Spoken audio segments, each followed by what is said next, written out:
Chapter 121, First Day of School. Lockhart angers the herbology professor. When Dylan saw the boys return, he closed the book he was reading, set it aside, and walked over to his bed. He picked up the latest issue of Transfiguration Today and began to tidy the pile of journals, each month stacked neatly, the corners of the parchment pages magically creased into the shape of the Hokewood family crest. He hadn't had the summer issues sent home. He'd had them all forwarded to Hogwarts instead. "So, what was your punishment?" he asked. "Huh? You really didn't guess?" Ron sounded incredulous. Dylan blinked. "Didn't you say I definitely wouldn't guess?" Ron gave an awkward smile, scratched his head, and collapsed into the floral armchair. "Ugh! Professor Snape wanted us to follow Filch's orders and clean chamber pots for an entire term, or else we'd be expelled. Well, sent home." Dylan raised an eyebrow. "Whose chamber pots?" "Filch's, of course," Ron grumbled, freckles paling with indignation as he tugged at the armchair's tassel. Harry, looking relieved, said, "Fortunately, Professor McGonagall and Dumbledore stepped in.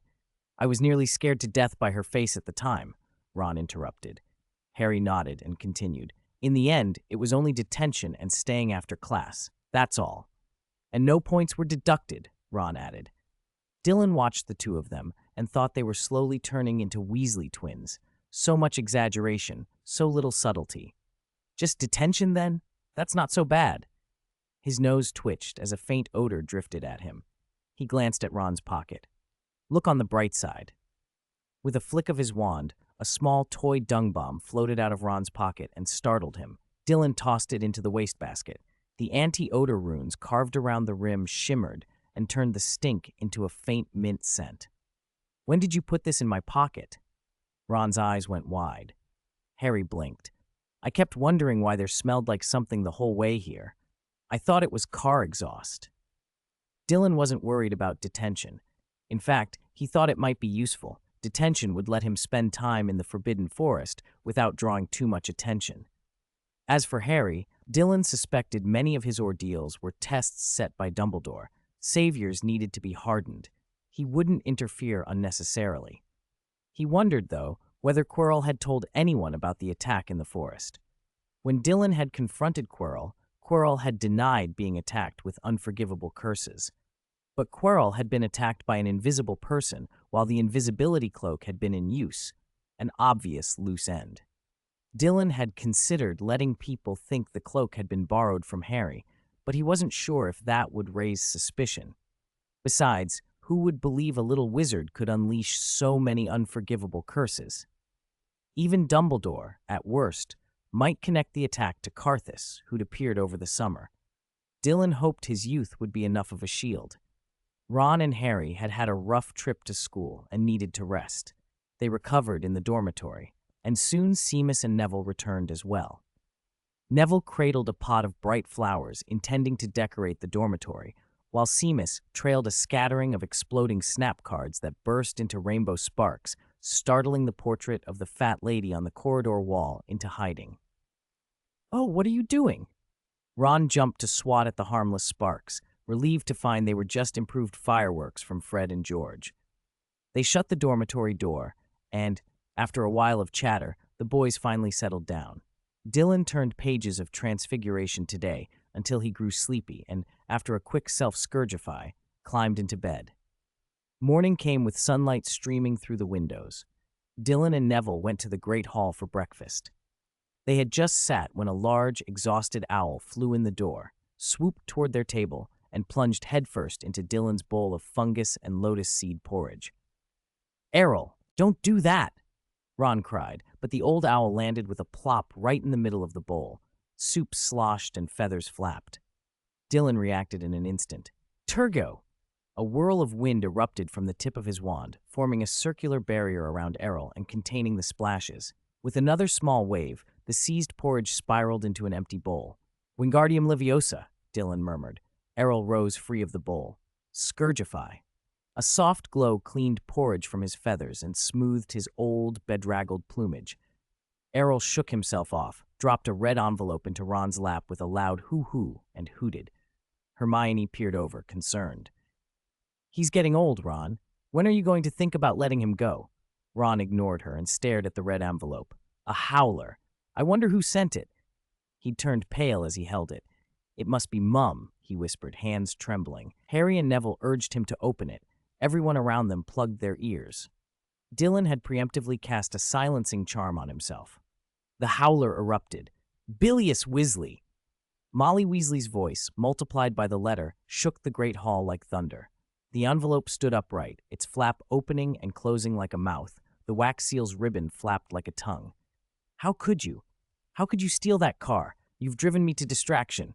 I'm ashamed of you. Students turned as one to stare.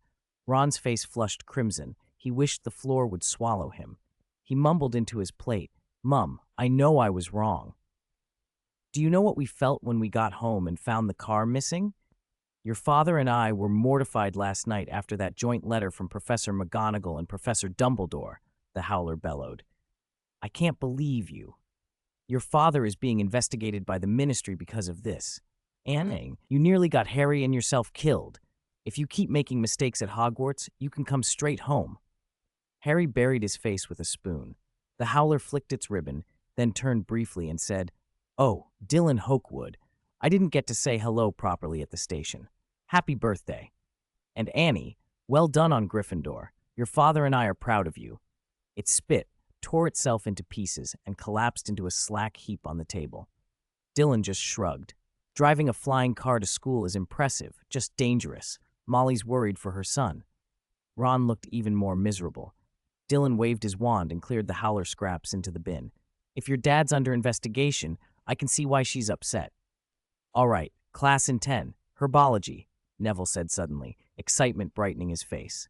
The surrounding students went back to eating. A few Slytherins snickered. Ron scowled. Are they laughing at me?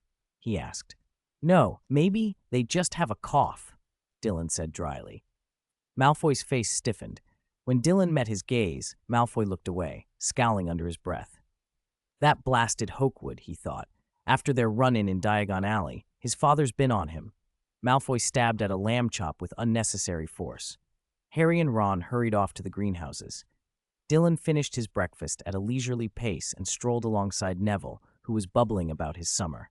Professor Sprout taught me a trick. Add a little moonstone powder to the soil to make petals shinier, Neville gushed. My grandmother loved them, and she's been nicer to me all summer. He grinned so wide his eyes narrowed into delighted slits. That sounds useful, Dylan said. I spent the summer verifying some magic, doing experiments, and making a bit of money. Sounds fulfilling, Neville said with envy. They had almost reached the greenhouses when Professor Sprout came hurrying toward them, hair a little more frazzled than usual and a hard line on her face. Ron and a few other students were with her. There's a problem with Greenhouse 2, she announced. We'll have class in Greenhouse 3 today. Dylan had never heard her sound so irritable. He and Neville exchanged a look and then saw the reason. Gilderoy Lockhart was following at her heels, all smile and self-satisfaction. Oh, Dylan, I only found out you were top of your class after I took up my post, Lockhart called, his voice syrupy and theatrical. Such a pity I didn't have the opportunity to entertain you properly at the bookstore. He was dressed in a pale purple robe with a huge gold brooch at the collar shaped like his own profile, and he gave everyone a dazzling grin. You should see the little demonstration Professor Sprout and I were just doing.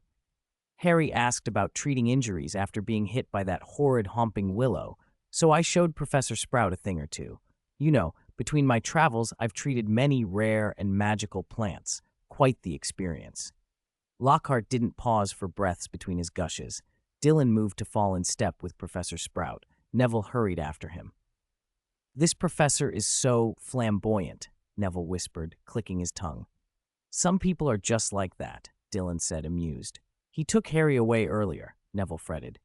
Don't worry, Dylan replied. Harry and the others had a rough trip in that flying car and got knocked about, but it's nothing major. He'll be fine. Professor Sprout ushered the group toward Greenhouse 3. Come on, everyone. Get ready for class. Dylan and Neville fell in behind, ready to see what the first herbology lesson of the term would bring. Lockhart went on talking, and Professor Sprout's glare followed him.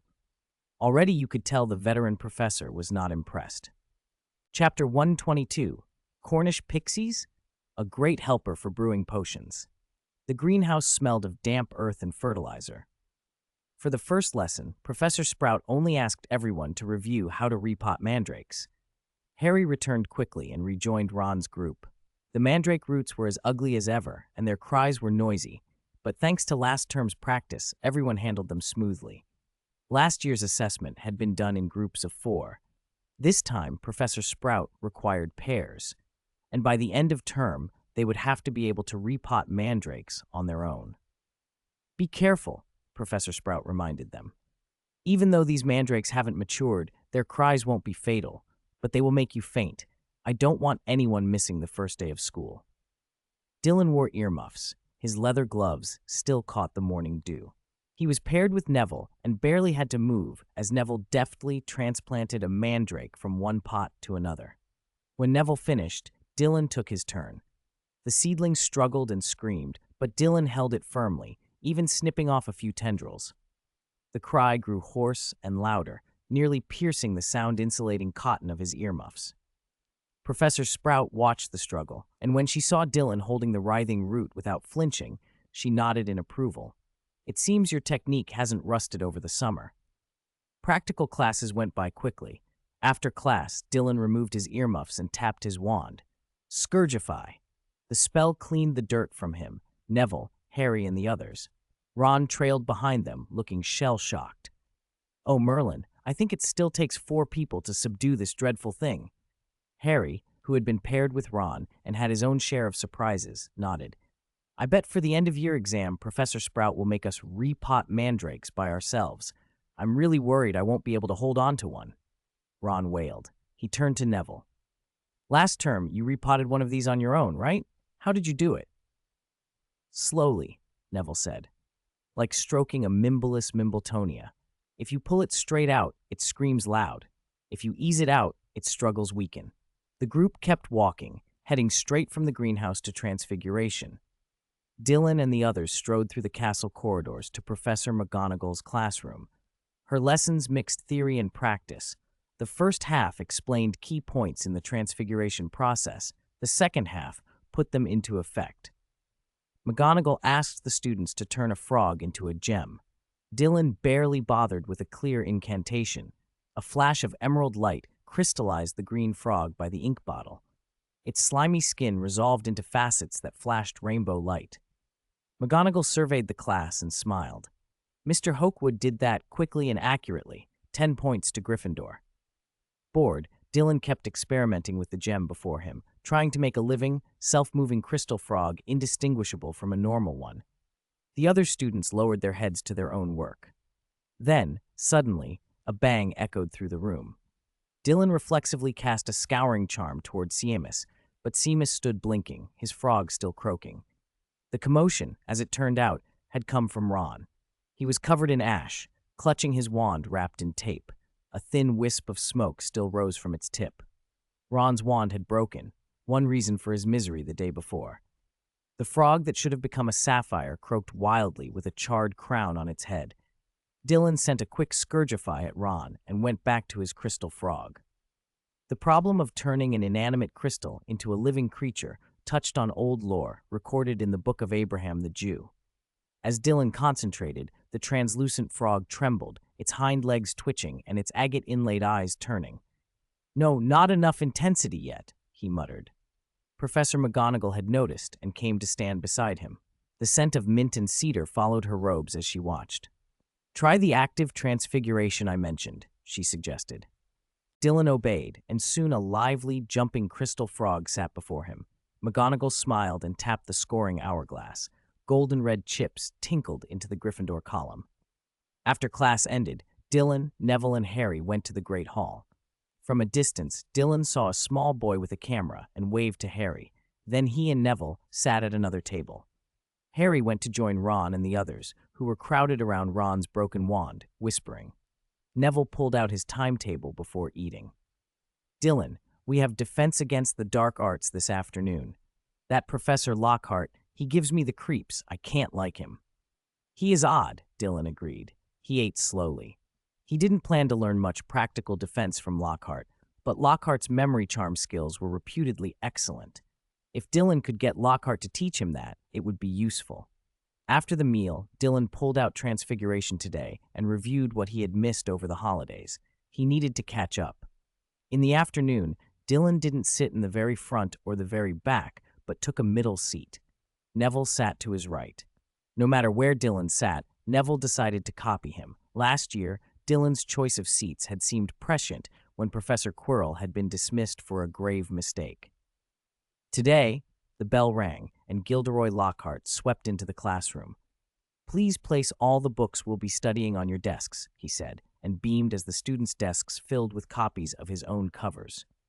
"Let me introduce myself. I'm Gilderoy Lockhart, recipient of the Order of Merlin, 3rd class, honorary member of the Dark Arts Defense League, 5-time winner of Witch Weekly's Most Charming Smile Award. You understand. I'm modest and never boast. I didn't drive off the Bandon Banshee with just a smile," he added, grinning at the class. Dylan glanced at the magic quiz Lockhart passed around and felt his mouth twitch. The paper was full of 50 questions, most of them about Lockhart himself. What is Gilderoy Lockhart's most cherished ideal? His most impressive magical achievement? His influence in the magical world? What gift would you give him? Dylan ground his teeth. How self-absorbed did one have to be to make a test like this on the first day? He filled in a few answers casually and ignored the rest. He'd skimmed through Lockhart's books and had seen enough of the boasting to know most of the answers, but there was no point in indulging it. Hermione, despite Dylan's nudges and Lockhart's performance, filled out the entire paper. She scored 90 points, the highest in the class, and Lockhart, delighted, rounded it up to a perfect score. "I never thought a little Gryffindor lion would be so fascinated by my experiences. Excellent. 10 points for Gryffindor. No, 15. Hermione's eyelids twitched, but Lockhart was far from finished. He bent and took from under the podium a small cage trembling under a black cloth. "Since some of your answers were lacking, and a few of you handed in blanks," his gaze slid toward Dylan, "I'll give you a demonstration of what you might call the most terrifying thing ever. I'll be here. I'll protect you. Relax." He unveiled the cage. A bunch of blue-skinned Cornish pixies shot out like arrows and filled the classroom, a flash of chaotic wings and sharp chirps. They wreaked havoc, pulling paintings off the walls, scattering textbooks, shredding Hermione's quiz into confetti. Students leapt up and ran, many diving under tables. The classroom turned to bedlam. "Calm down! Calm down! Herd them together!" Lockhart shouted, trying to command the room, but no one listened. He raised his wand and cried, "Pescapixie pesternomi!" The charm did nothing. Worse, a pixie zipped past, snatched his wand, smashed the window with it, and threw it out. Lockhart turned ashen, peering out the window and back at the chaos. Then he noticed Dylan, sitting calmly with not a single pixie daring to approach him. His eyes lit up. "Aren't you the top student from last year? Catch them and clean the room. I'll give Gryffindor extra points." He bolted out the door. "I'm going to retrieve my wand. I'll be right back." While Lockhart dashed off, the pixies mobbed Neville, clinging to his robes as they tried to haul him up toward the chandelier. Neville flailed, kicking wildly, terrified. Dylan's eyes narrowed. He drew a circle through the air with his wand and flicked sharply. "Vigmo Transfiguro!" The spell spread like an invisible wave from his position. The Cornish pixies froze mid-snarl. Under the charm, their bodies shrank, their wings folded and hardened into metallic curves. Features softened into rounded, adorable faces with wavy patterns where fangs had been. One by one, the pixies transformed into small, ornate keychains. They fell clinking to the floor. "Merlin's saggy trousers!" Seamus exclaimed, startling a stuffed owl on the windowsill. Dylan flicked his wand again. "Wingardium Leviosa!" The keychain pixies floated into neat rows and hopped into Dylan's open backpack on a wave of controlled levitation. With the last one tucked away, he zipped his bag and surveyed the room. Desks and chairs were overturned, papers scattered, and students peeking warily from under tables.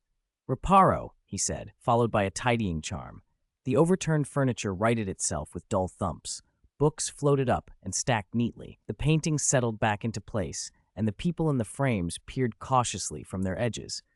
In moments, the classroom looked as if nothing had happened.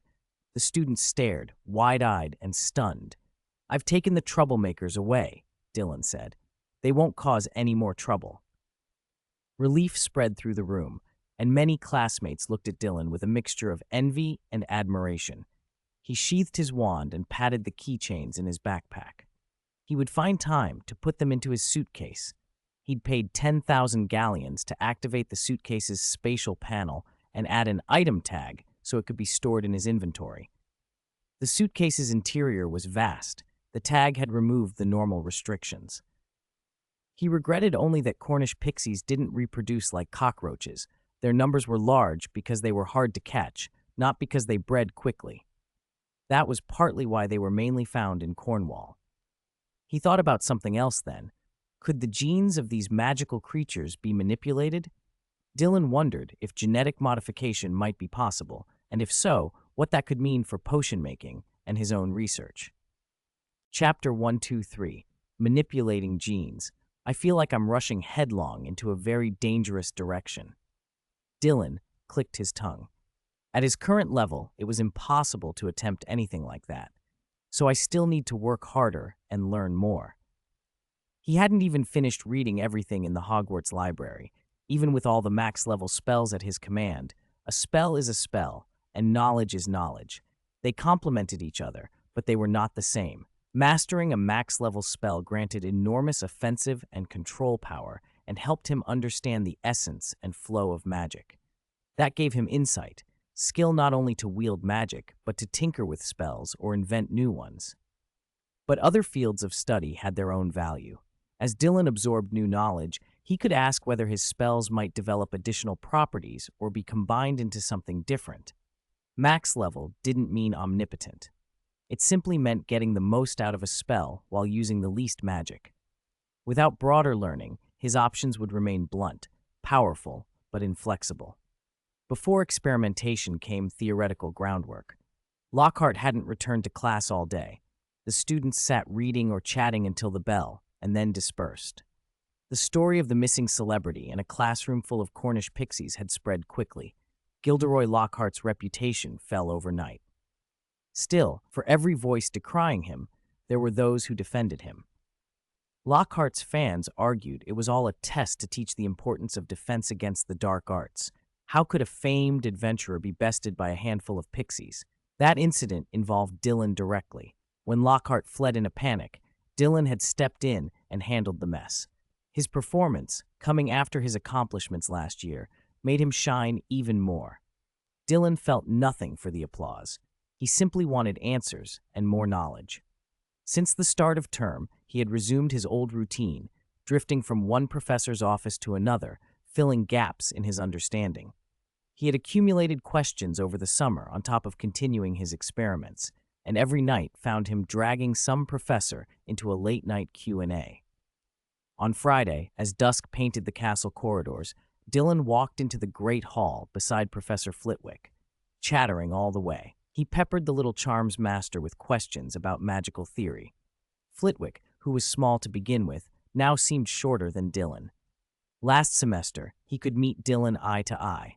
Tonight he had to tilt his head up and force a smile that betrayed exhaustion and a deep, foreboding sense of a late-night tutoring session to come. "Oh, Merlin," Flitwick probably thought. "Why do students always keep their teachers after class? Teachers get tired too." Yet he answered every question seriously. They reached the second-year Gryffindor table. "See you tonight, Professor," Dylan said. "See you tonight," Flitwick said, and hurried off toward the staff table with a little scuttle. His steps were quick but heavy. Neville, sitting beside Dylan, watched him go, shoulders drooping as if a Dementor had passed by. "Dylan," Neville whispered, "did you make plans with Professor Flitwick for tonight?" Dylan nodded. "Yes. After dinner, I'll give him a bit of time to rest, and then I'll go to his office." Neville swallowed and glanced anxiously at the staff table, then down at his plate, not daring to say more. At the staff table, Flitwick plopped into his seat and grumbled, "That child is like a niffler looking for gold." Professor McGonagall pushed her spectacles up and smiled faintly. "It appears you're the one caught tonight, Phileas."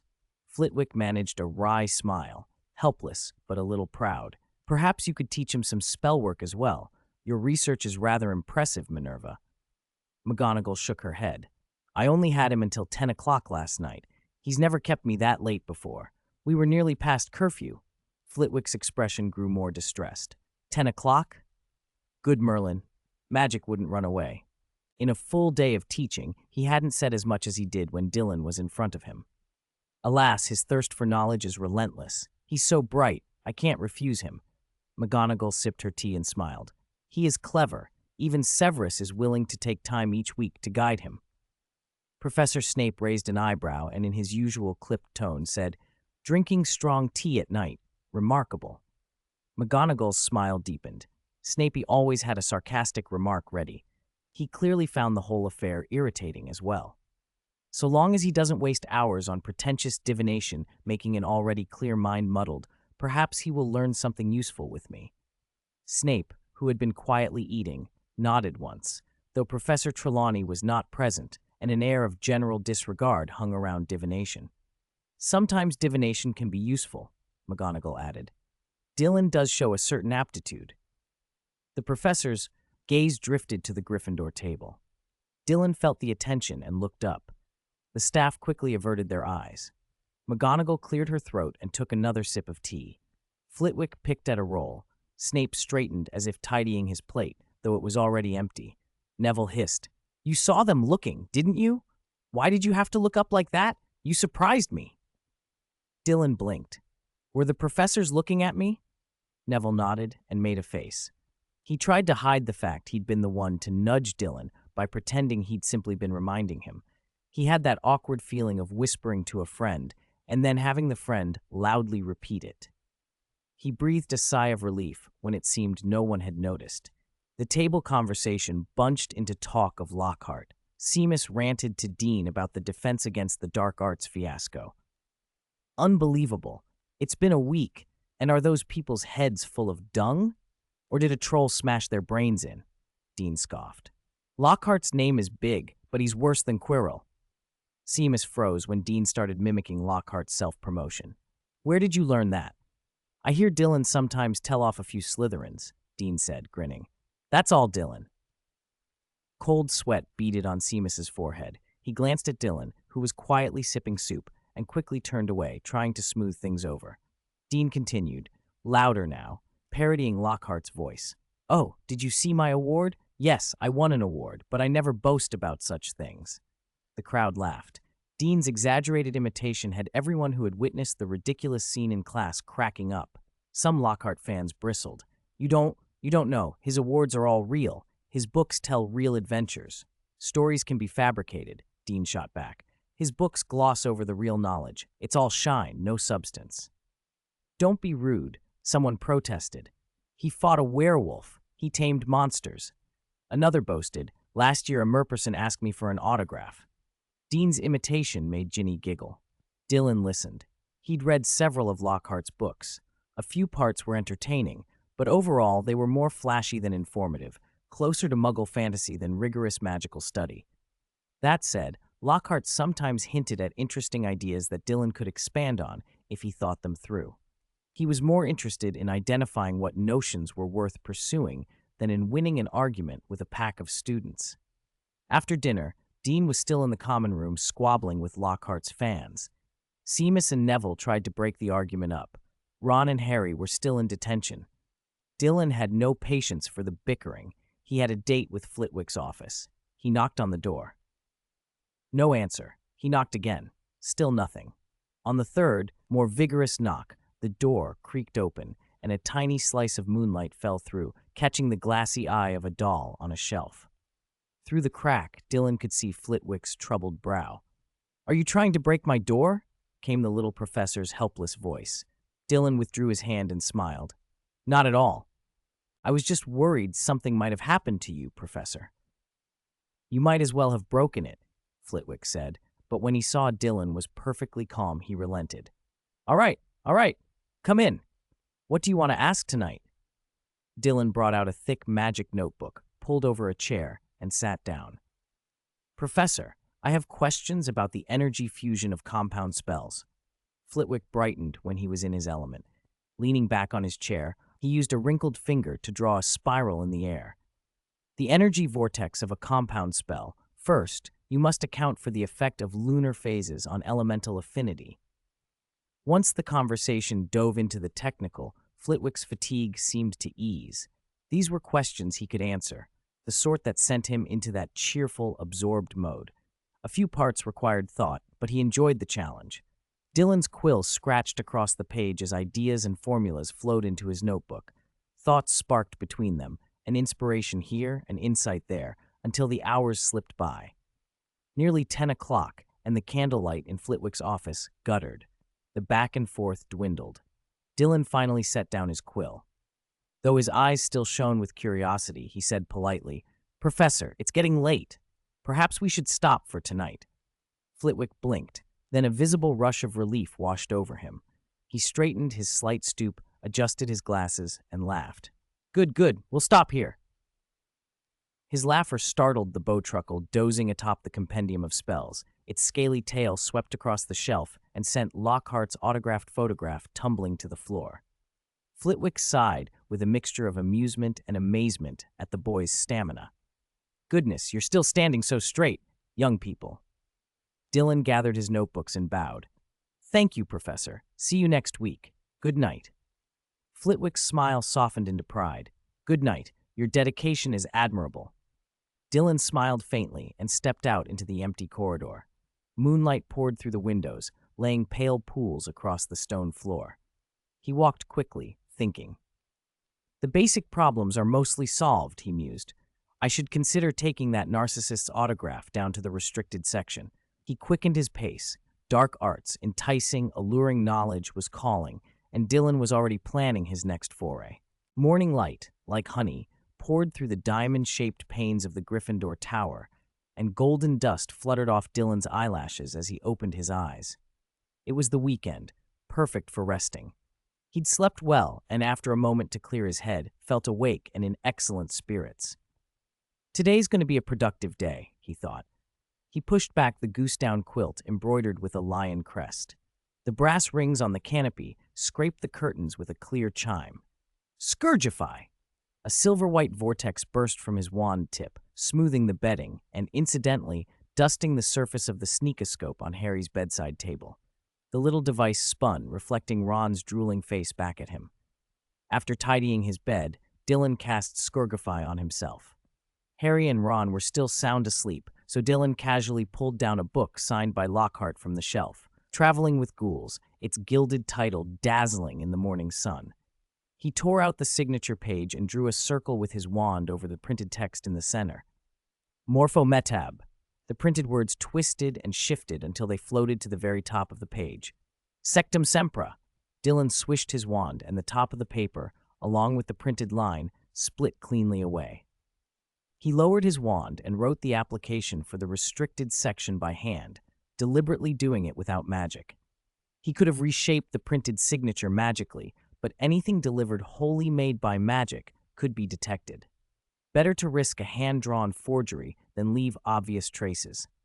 He copied a large Lockhart signature himself, folded the application, slipped it into his pocket, smoothed his robes, and prepared to leave. A loud knocking interrupted him just then. Knock, knock, knock! The oak dormitory door rattled. Dylan raised an eyebrow, tapped his wand, and the door eased open. Oliver Wood stood there. His glove left a crescent sweat stain on the panel, and blades of grass clung to his curly hair. His robe hem was damp with dew, and a brass scale beside the door skittered when he'd pushed the door. Seeing Dylan, Wood's usual assertive manner faltered. Morning. I came to fetch Harry, Wood said, scratching his head, a little embarrassed. We agreed to train early, but he hasn't turned up yet. Dylan glanced at Harry, still asleep, and shrugged. You didn't wake me. Go on ahead. He nodded toward Harry and added, Make yourself at home.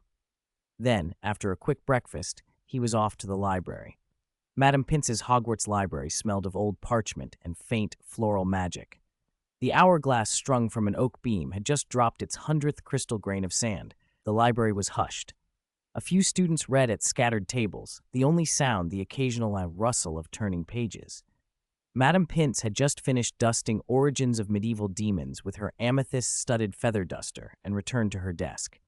The gilded demon reliefs on nearby spines seemed to hold their breath as she passed. Dylan cut through the stacks and went straight to her desk. The librarian sat stiff-backed, thin, but with a fair face and sharp, freckled eyes. Even in age, her posture was immaculate. Her black hat's tall crown and exaggerated brim gave her an imposing silhouette, the fluffy black feathers at her collar lending a vulture-like severity. Despite all that, Dylan could see she'd once been a beauty, now lined by years and tempered by a stricter temperament. "Good morning, Madam Pince. I would like to apply for entry to the restricted section," he said, his voice low and measured to suit the library's rules. "Application form." Madam Pince's voice was sandpaper rough but controlled. Dylan slid his pre-prepared form across the desk. "This has a professor's signature. Please check it." She took it, paused, and studied the signature and his face with a suspicion that gleamed in her sharp eyes. Her bony fingers tapped the desk. Slowly, the obsidian pendant on her chest flared red, an alchemical detector for forged magic. She was not a talkative woman, but she was meticulous. Though Lockhart's antics this term had been grandiose and baffling, she knew the rules. A professor's signature granted access, and she must verify it. After a moment's scrutiny, she set the paper down and looked up at Dylan. "Professor Lockhart would sign this for you," she murmured to herself, then added aloud, "The signature is genuine. You may go in, on one condition. Remember that the books inside are dangerous. Don't let seemingly beautiful knowledge blind you." Dylan nodded solemnly. "Thank you. I'll be careful." The restricted section felt darker than the rest of the library. Cobwebbed shadows hung from the vaulted ceiling, and mad-enchanted candle flames flickered on bronze sconces. The gloom bothered his eyes, so he jabbed his wand. Lumos solemn. A warm yellow glow spread from the tip, revealing tall shelves crammed with ancient volumes and the old, musty smell of long-stored ink. He pulled down a book and flipped through it. A few pages in, his brow creased. Elementary shadow curse? What a ridiculous method. The entry described a ritual rather than a straight incantation. Light a black candle in a dark corner at midnight on a full moon, hold a crow feather and chant Methos Umbra, and the curse would shroud the target in shadows for several quarters of an hour, blurring their vision and slowing their movements. Dylan scoffed. This isn't better than a Petrificus Totalis or a Defendo. The next tome described an evil wind curse that required gathering withered grass from a graveyard, dripping in the tears of a pregnant fox, wrapping it in a bat's wing, and igniting it on a stormy night before chanting. The result, a gust that knocked a victim off their feet. Dylan's mouth twitched. "Did the inventors have rotten Lucky Charms instead of brains?" he muttered. The ingredients and steps were needlessly cumbersome. The effects often paled next to simpler, more reliable spells. He had come expecting the restricted section to be a treasure trove of forbidden power, but 2 books in, it felt like a catalog of archaic, impractical rituals. Some entries were cruel or theatrical, relics of magical history rather than usable techniques. He acknowledged that many of these works were sequestered, not because they were profound, but because they were unsuitable for students, or because the rituals had become obsolete. Dylan kept going, pulling volume after volume from the shelves, skimming for anything worthwhile. After a long search, he finally paused, fingers splayed on the cover of something that promised more substance. Soul Dimension Folding Theory. Its dimensional travel chapter captured his attention. He read for an hour, then 2. When he finished, he had 3 books stacked in his arms. Cursed magical artifacts and mysterious relics, tracing ancient magic and ultimate spell analysis, soul general solutions, and forbidden manipulation. The first was a compendium of cursed objects. Though many entries were outdated, they still had practical value, especially in the Muggle world, where a few of these items appearing on the market could cause serious trouble. With his parents now doing business, knowledge of cursed artifacts might prove useful. The second offered a perspective on the origins of magic and contained genuine ancient spells and rites, dark, medieval material that didn't appear in the general stacks. Dylan wanted to study it. The third, despite its flashy title, was only halfway decent. Its table of contents discussed the soul and its dimensional correlations, including theories on souls moving between magical dimensions. That interested Dylan. His experience with high-level dark arts, parasitic possession, had given him an unusual understanding of the soul. Spells like Soul Bob Tongue, the Expulso Curse, and even Imperio and Legilimency all touched on aspects of the soul. But mastering a few spells did not equate to understanding the soul's deeper mysteries. How longevity linked to the soul, how souls might be collected or traveled, those were questions he wanted to probe further. By late morning, he'd found these 3 books and decided they were the most useful he could take. He returned to Madame Pince to register them. When he set the stack down on her counter, the raven feather brooch on her chest shivered. Madame Pince's withered fingers traced an alchemical array on tracing ancient magic. A serpentine pattern seemed briefly to exude tiny beads of blood before the sensation resolved into an illusion. "Return in 7 days," she said as she picked up the silver-plated quill. When she dipped it into the ink, it drew up a viscous, purple glowing thread. Anti-counterfeit ink, blended with sleeping draught potion, before the tip touched the leather register. As she entered the titles, the quill scorched the gilded letters onto the parchment, emitting a faint smell like burnt hair. "Thank you for your help, madam," Dylan said, taking the books. Chapter 125, Souls and Curses, a Room of Requirement with Random Entrances. Borrowing books from the restricted section was never generous. Even with a professor's signature, loans were brief. 1 or 2 days wasn't unusual. 3 days was considered generous. Madame Pince, however, had somehow secured Dylan a 7-day return, and he felt obliged to show his gratitude. "I'll be reading now, Madame Pince," he said with a nod, as morning light sliced through the library window, casting the shadow of his eyelashes across his cheek. With time to spare before lunch, he found an empty seat and opened the book he'd taken out, Soul Comprehension and Forbidden Manipulation. Souls were endlessly mysterious.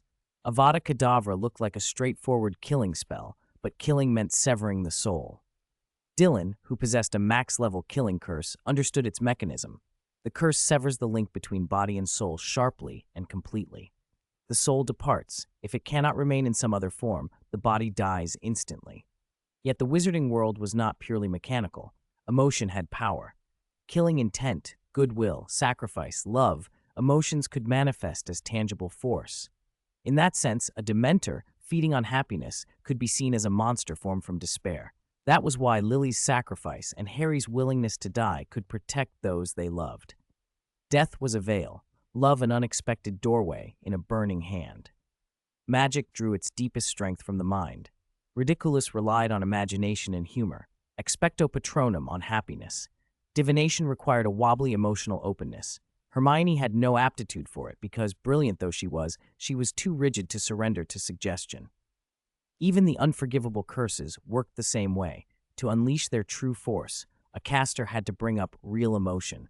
To make an unforgivable burn with genuine effect, the caster needed honest, ferocious intent. Without a true desire to kill, Avada Kedavra was rarely fatal. At root, Avada Kedavra wasn't evil by itself. Its moral weight came from the state of the caster. Thanks to the achievement system rewards, Dylan could sidestep that emotional requirement. He could cast spells without needing matching feelings, and he could calibrate their strength. If he truly wished to kill, his Avada Kedavra would take life. If he didn't, the same curse might only cause a nasty nosebleed for a few days. He could dial the effect as he pleased, something other wizards couldn't do. But even as he studied, Dylan realized killing intent itself could be complicated. Hate could grow from love. A killing urge might be rooted in guilt. Human emotion was a tangled web. From that web, he moved to the relationship between soul and memory. If emotion anchored the soul, perhaps the most terrifying magic wasn't the killing curse at all, but the memory charm. Or were memory and emotion separate? Could emotions persist in the soul even if memories were wiped? The book didn't resolve that question, but it deepened his understanding. Body and soul could be separated. The killing curse ripped them apart. Dementors could strip a person's soul while their body remained functional. Expulso could drive out ghosts and non-entities, but could not touch a soul's core. What lived in a person's soul? The book also reminded him that the danger this year at Hogwarts would come from a basilisk. He was still waiting for the notebook and Lord Voldemort to make their next moves. Little Voldy needed to regain strength before Dylan could continue his experiments with him. The basilisk's fatal gaze, which petrified and destroyed, seemed like it might have inspired little Voldy's killing curse. By midday, his stomach complained. He shut the book, packed his things, and left for the Great Hall. Halfway there, rounding a corner, he spotted Neville. Only this time, Neville wasn't being hassled by Malfoy. He was stopped by a small boy with a camera around his neck.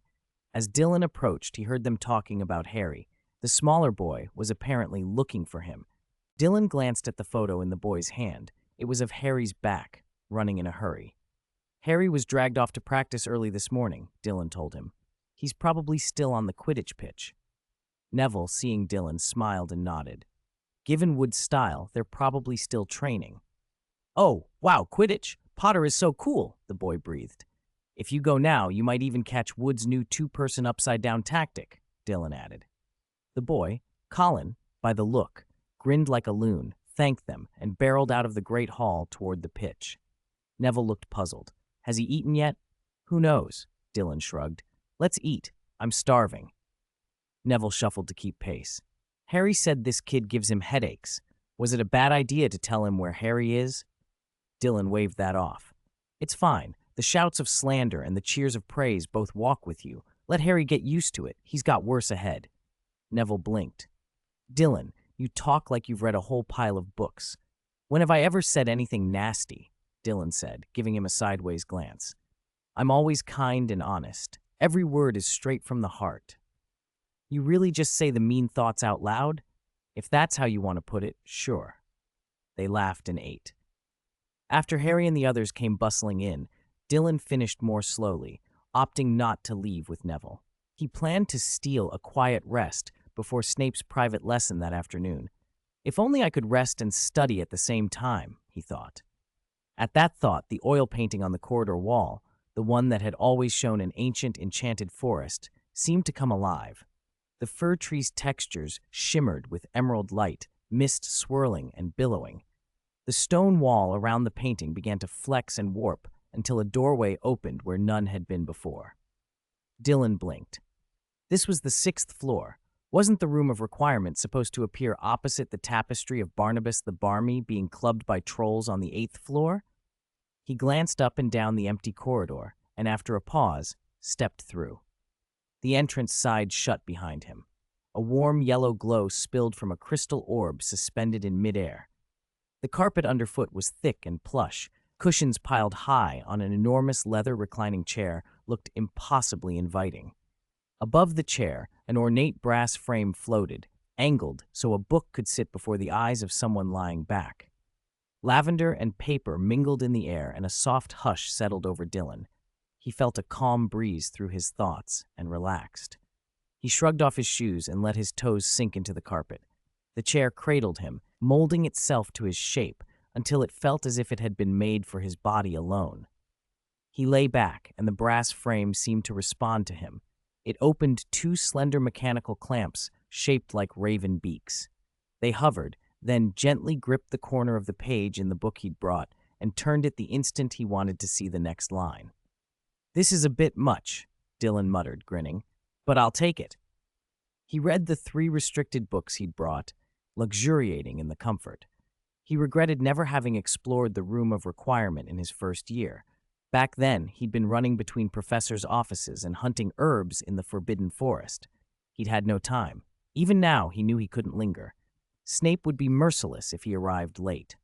The room seemed to anticipate his needs. He only had to reach, and whatever he required came into his hand. Quills, parchment, a pot of tea. It occurred to him that if his suitcase functioned like this, his research would be far easier. Of course, a suitcase could be a room of requirement too, if he had enough galleons. Time moved too quickly. He checked his watch and left reluctantly, glancing back at the enchanted painting. I'll try another place next time, he decided. Maybe there are multiple entrances, or the one on the 8th floor is fixed and others appear at random. He walked down, reached the 4th floor, and the sole of his boot hit something slimy. His heel slipped, and he was already half reaching for his wand when hurried footsteps sounded around the corner.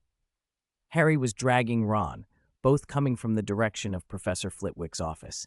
Hey, good afternoon, Dylan started.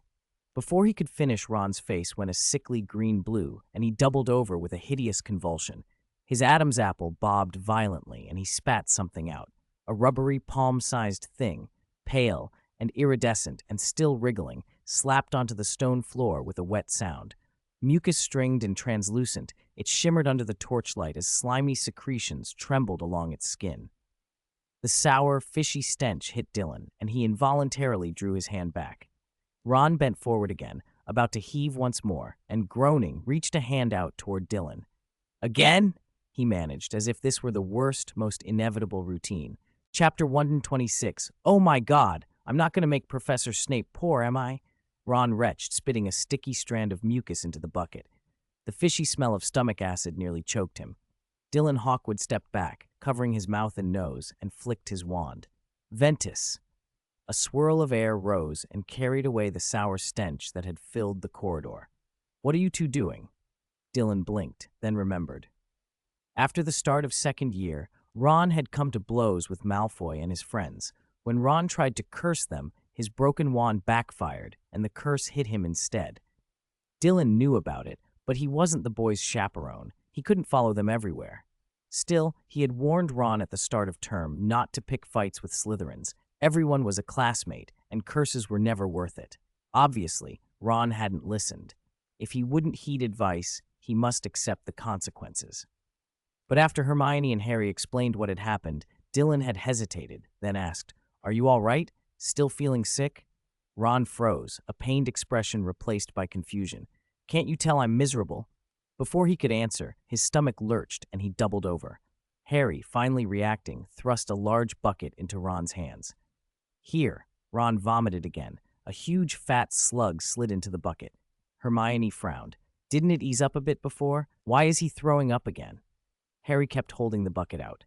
"Professor said there's no quick fix for that spell. Once he vomits enough and stays calm, it'll stop."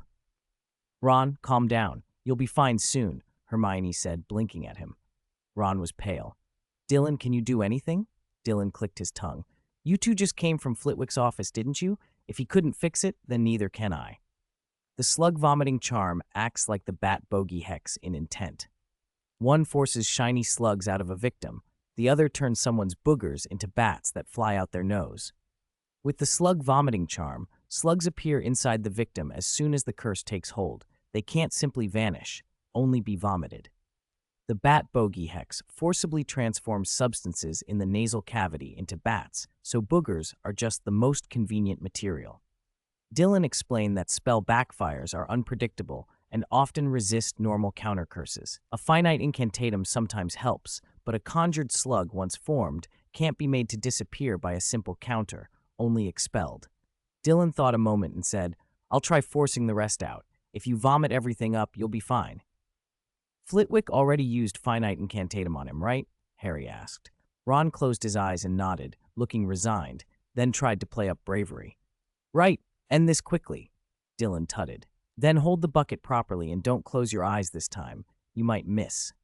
Ron sheepishly opened his eyes. Harry shoved the bucket back into his hands.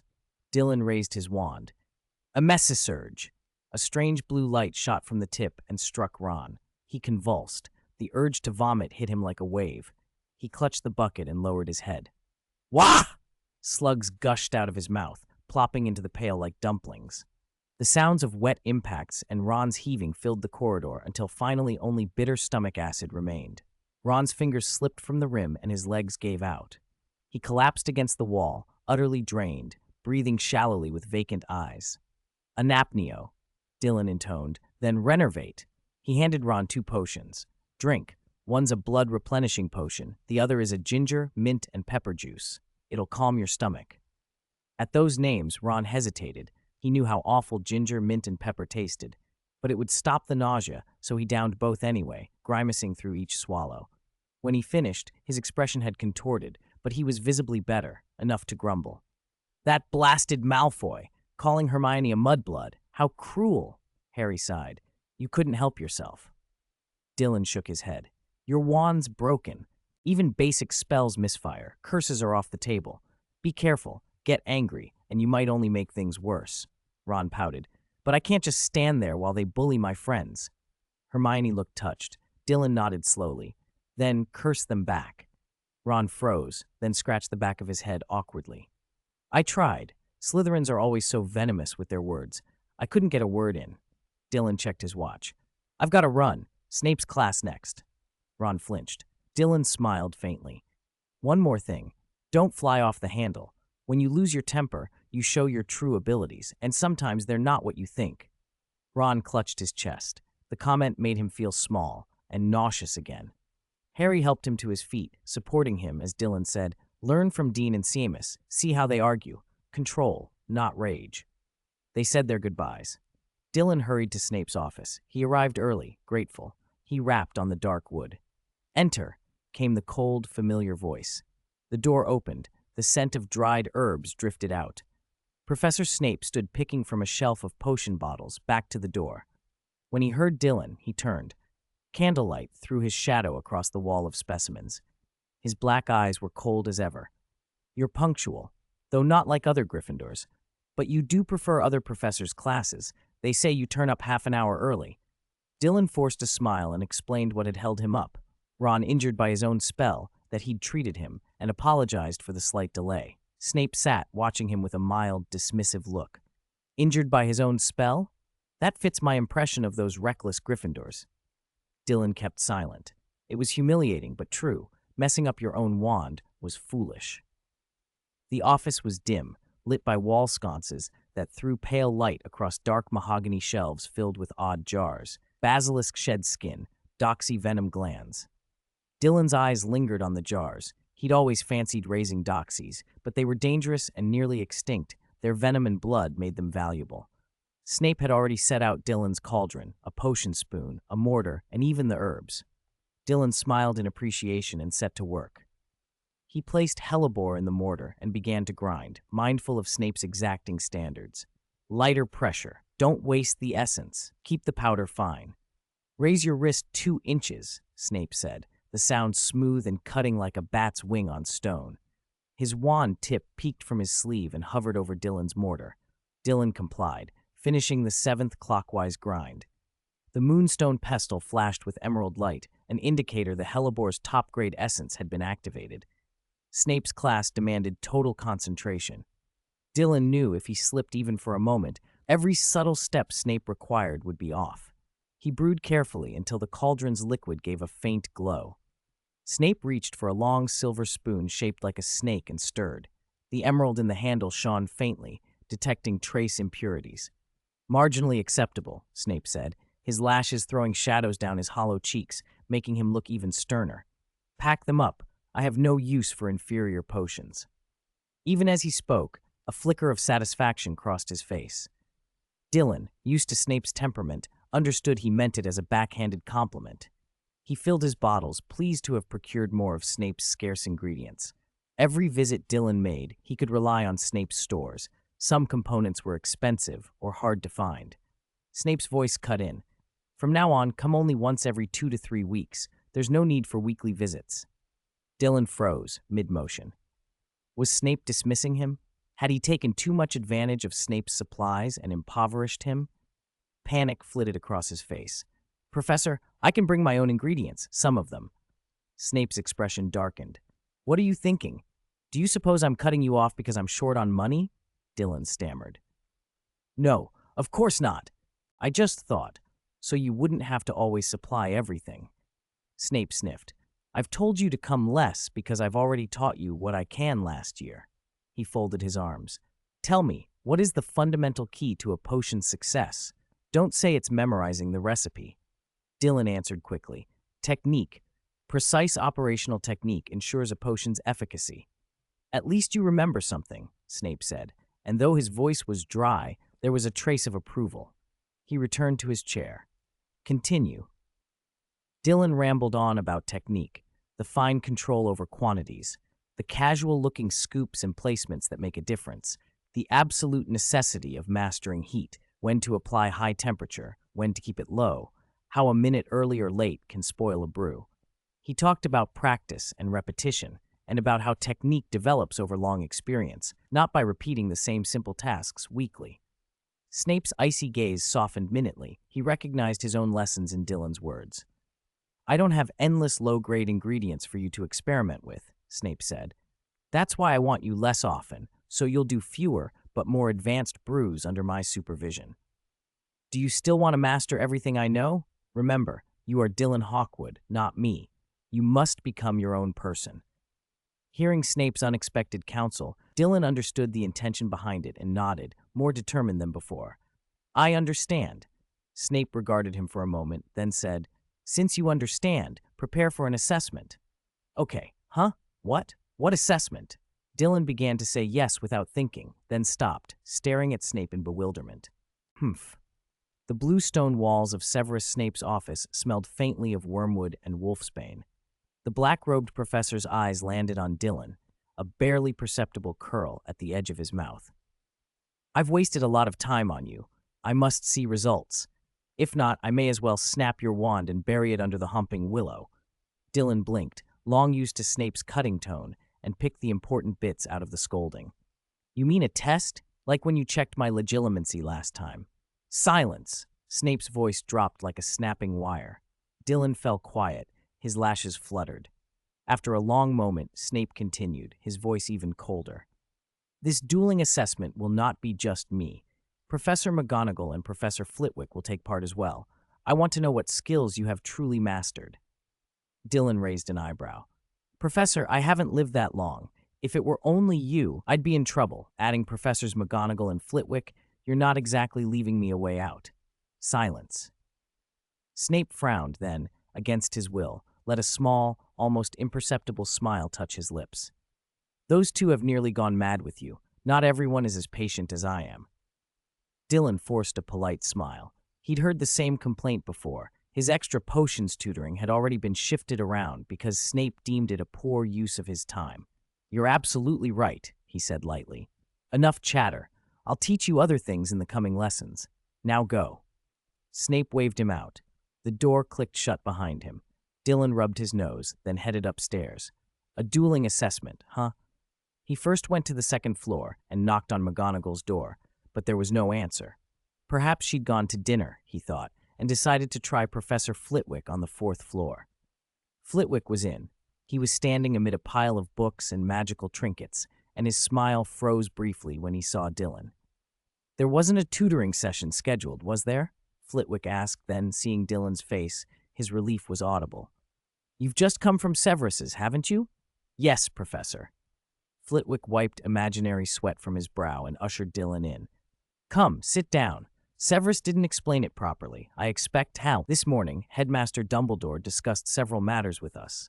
Your name came up, and Minerva suggested an assessment to check your progress from last year and over the summer. We didn't exactly give you much homework, after all. So McGonagall, Snape, and you are planning a dueling assessment together? Dylan asked. Flitwick nodded. Yes, an honest test of your abilities so we can adjust how we teach you. We hadn't settled on a time yet, so we asked you to come by and tell us your availability. I can do any time except during regular classes, Dylan promised. Send me a message and I'll be there. Flitwick's small spectacles gleamed. Excellent. I've said it before and I'll say it again. Your speed of learning is astounding. Sometimes I wonder if I'm the teacher or the student. Your grasp of certain spells surpasses expectations. You've given me new ideas. He chuckled delightedly. If not for your age, you could probably enter a dueling championship now. They talked a little longer, mostly about spells and theory, before Flitwick stopped them and suggested Dylan check in with McGonagall. Dylan thanked him, left, and headed downstairs, only to run straight into Malfoy and his two cronies coming up. Malfoy, flanked by Crabbe and Goyle, took up the whole staircase, striding arrogantly. Dylan met them head-on, unbothered. He'd crossed paths with the pale boy before, enough to know Malfoy liked to avoid him when possible. Seeing him now, with Crabbe and Goyle in tow, Malfoy's confidence returned. He didn't step aside. Dylan's expression didn't change, but a faint glow shimmered around him. Suddenly, a bird materialized at his shoulder, elegant and real, circling. A second, then a third bird appeared, and more followed, fluttering up and down without any wand movement from Dylan. The flock didn't attack, but they circled him closely. Malfoy's smugness flickered. He and his companions hesitated, then tried to sidestep, but the bird's circling speed picked up. With a powerful gust of motion, the birds knocked Malfoy, Crabbe, and Goyle off balance. They tumbled down the stairs in a heap. "Ow!" they cried, clutching their posteriors on the cold stone. "What are you doing? Attacking students like this? Do you want detention like Potter and the others?" Malfoy barked, humiliated even though no one else was around. Dylan looked down calmly. "I did warn you, if you ever bother me again." He let the sentence hang. Malfoy shivered at the implication, but before he could retort, his face went white and then a sick red. His hands clutched his stomach. His expression turned panicked. An urgent, explosive need hit him. He bolted for the lavatories. Crabbe and Goyle didn't fare much better. One by one, they scrambled to their feet and made for the nearest stalls, noises of distress following them. Dylan watched them flee, then continued down the stairs after they disappeared from sight. He smirked a little. He hadn't expected the diarrhea charm he'd glanced at in the restricted section to be quite so effective, but it did the job. Professor McGonagall still wasn't in her office, so Dylan went to the Great Hall to eat. Afterwards, he tried McGonagall again and found her there, adjusting a tiny Quidditch pitch inside a crystal ball, stray cat hairs clinging to her silver and green robes. "Oh, Dylan, has Severus told you about the assessment?" she asked. "He has, but we haven't settled on a time yet." McGonagall's half-smile had a touch of eagerness in it Dylan couldn't quite place. "We'll work out the details soon," she said. "There's another thing. I think we can slow down the frequency of after-class tutoring." Dylan frowned. Snape had mentioned cutting back too. Had they discussed it together? Fortunately, Flitwick had been wholehearted earlier, so at least not everyone wanted less time with him. McGonagall's smile broadened. "Your transfiguration is already at a very advanced level. There isn't much more I can teach you in the routine lessons." "Is there anything I'm lacking?" Dylan asked. "In nearly every aspect you do exceptionally well," she said. "That said, I never promised to teach you the animagus transformation. Do you know why?" Dylan blinked. "Why?" "It's not simply a matter of instruction. Learning to become an animagus requires time, luck, and carries risk.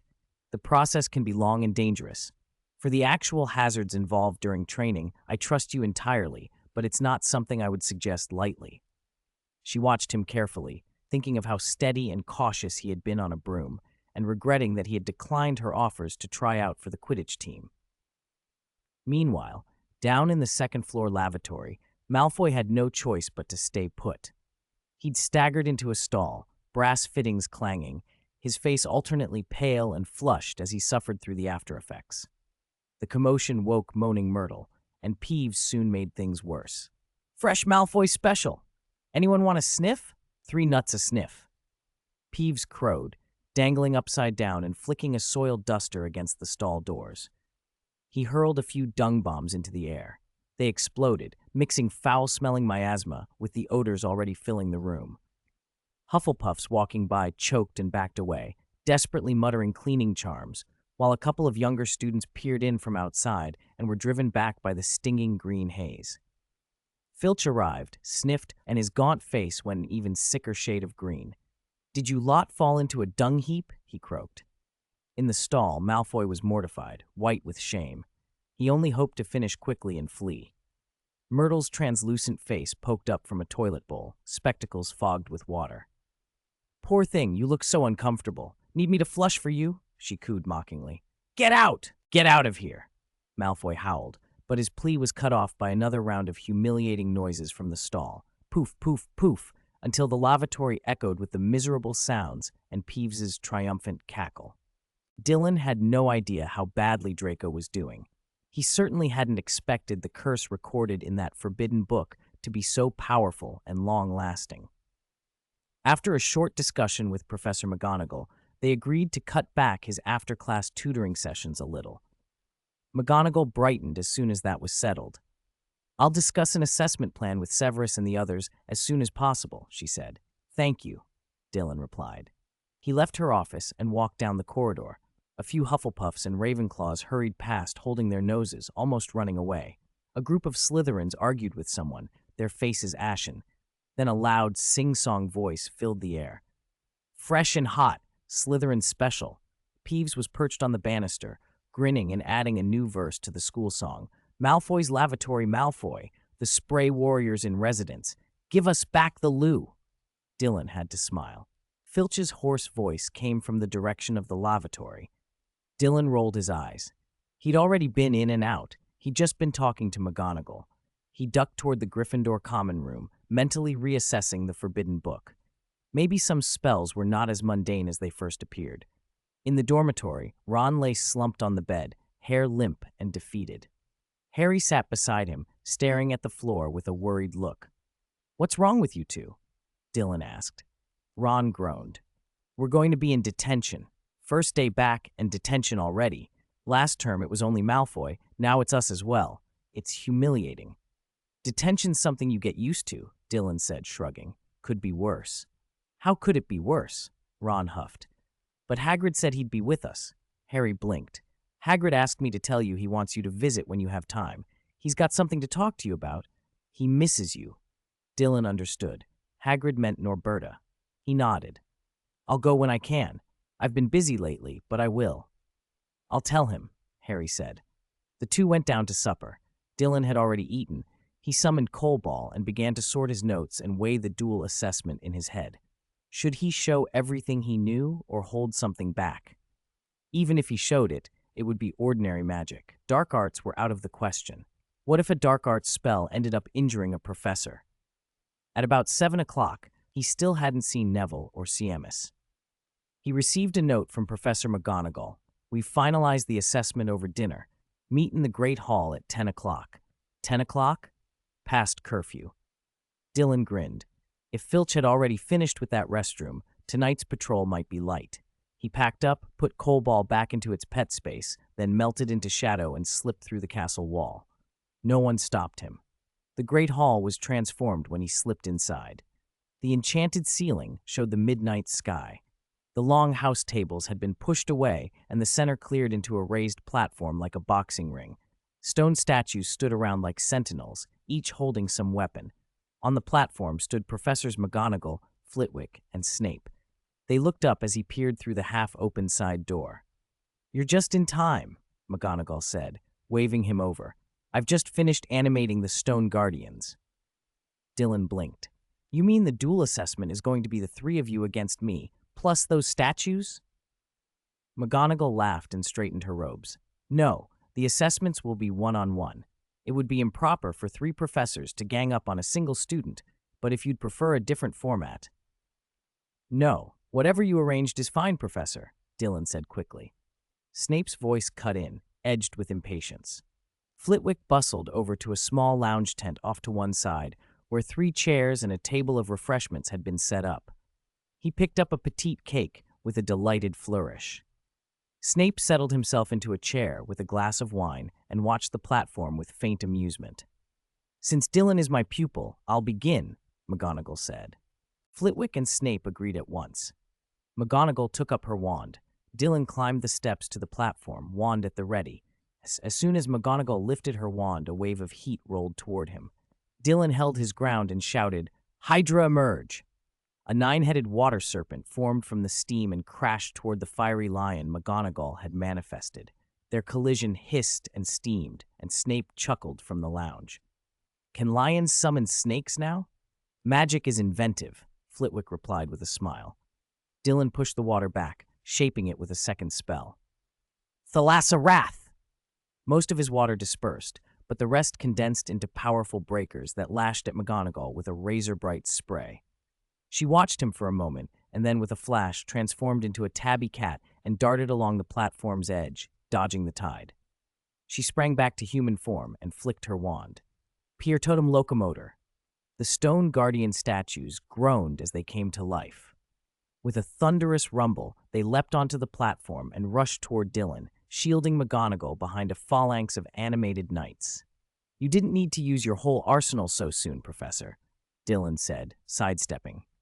"It's often best to play one's trump cards early," she replied, smiling, and guided the statues with precise flicks of her wand. "I suppose this lesson won't be shortened after all. You haven't taught me everything yet." The statues closed in, their blades swinging. Dylan flicked his wrist. "Avis!" A flock of birds burst into being around him, winging up into the air. He bellowed another spell. Opugno.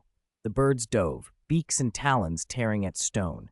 Chips spattered off the statues as the birds pecked and scraped. McGonagall's voice held surprise.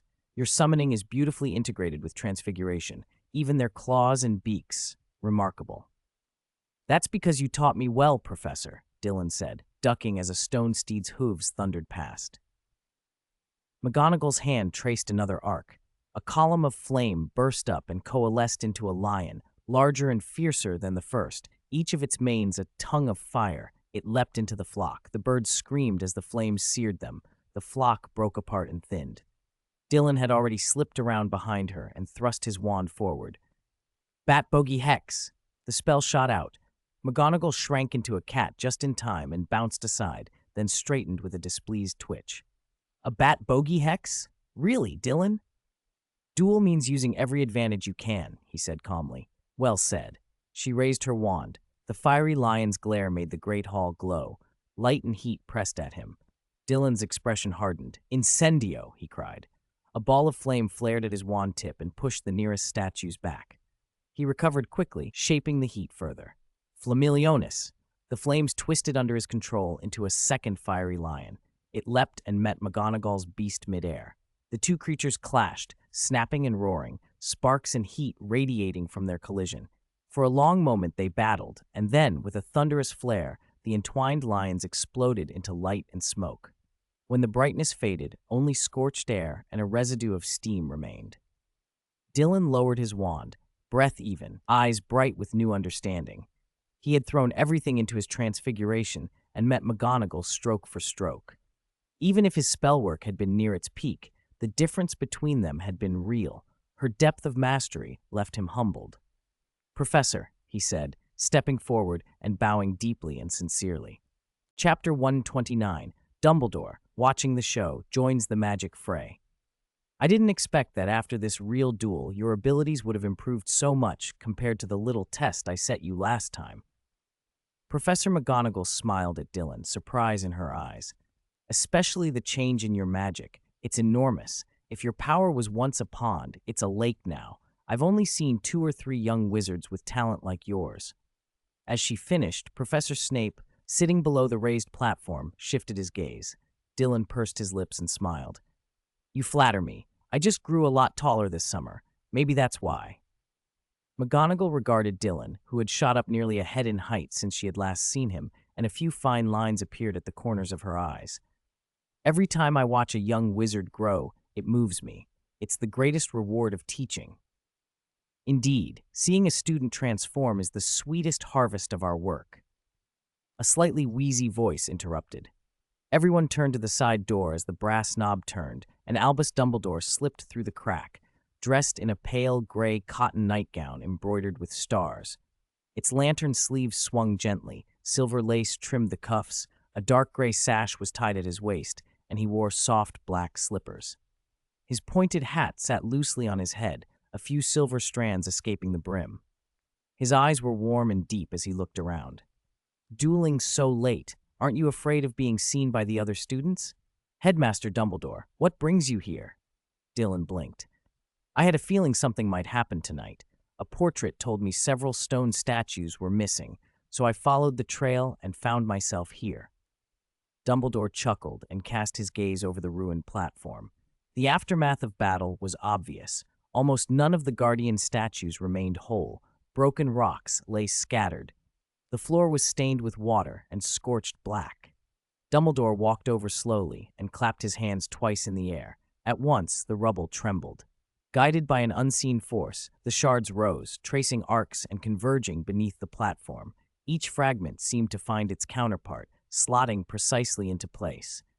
In moments, they had reassembled into perfect, lifelike guardian statues. The water stains around McGonagall and Dylan's feet were absorbed by the same force, leaving the platform dry. The charred scorch marks faded under a soft light until the floor matched the surrounding stone. Dylan felt a brief wash of magic, and then everything was as it had been. He couldn't help but pause. Reparo, he thought. That was an exceptionally powerful repairing charm. While not inherently complex, at a very high level it could mend broken bones and flesh. Dumbledore had performed this on a huge scale without a wand or incantation, with a casual motion. That placed him at the very top, at least level 9 in Reparo. Dylan clicked his tongue in admiration.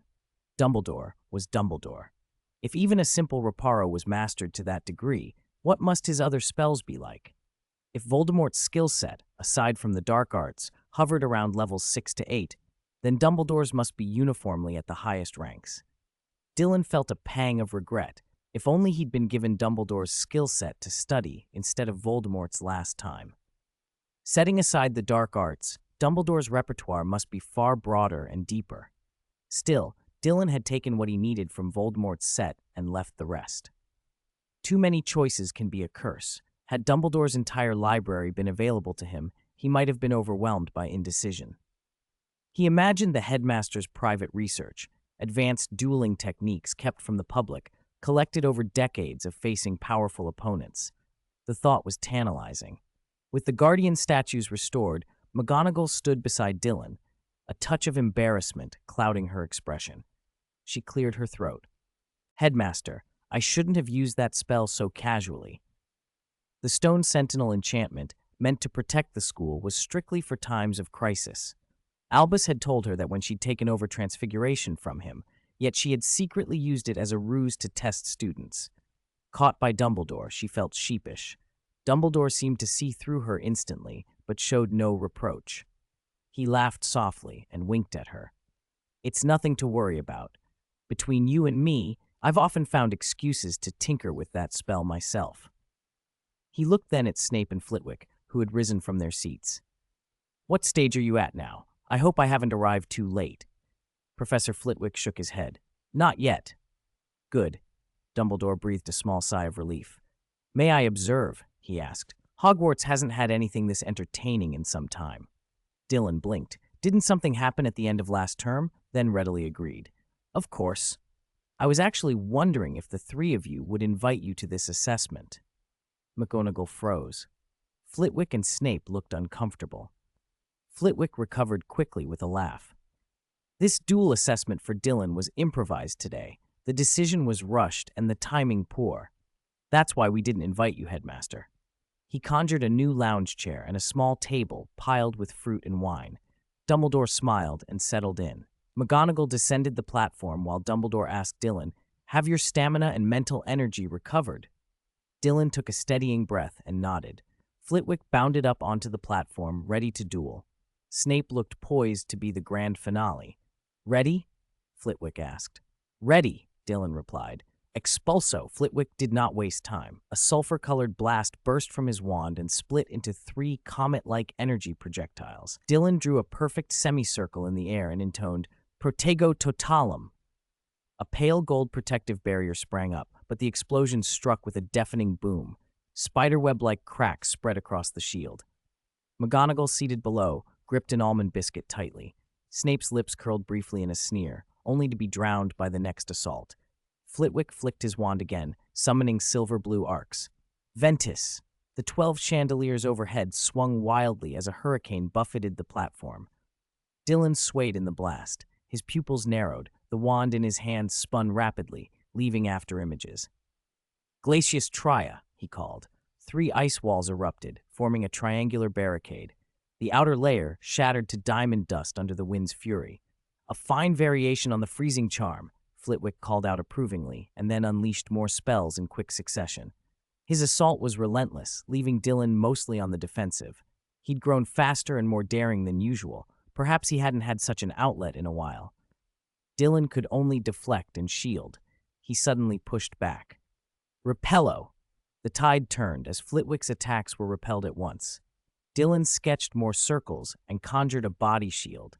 Flitwick grinned and elevated himself with a levitation charm, rising 3 meters as the hem of his amethyst-trimmed robe brushed away ice shards. "Try this. Silent casting." At the same time, Dumbledore, who had been watching with a cup of mead, straightened in his chair. The mead rippled in the cup. "Using silent casting on a young wizard?" he murmured. McGonagall watched the slowly rotating star pattern on Dumbledore's nightgown, knowing he was ready to intervene if real harm came to Dylan. She could not help a small smile. "Don't worry, I think he can handle it." Dumbledore raised an eyebrow and leaned back, the star pattern still turning.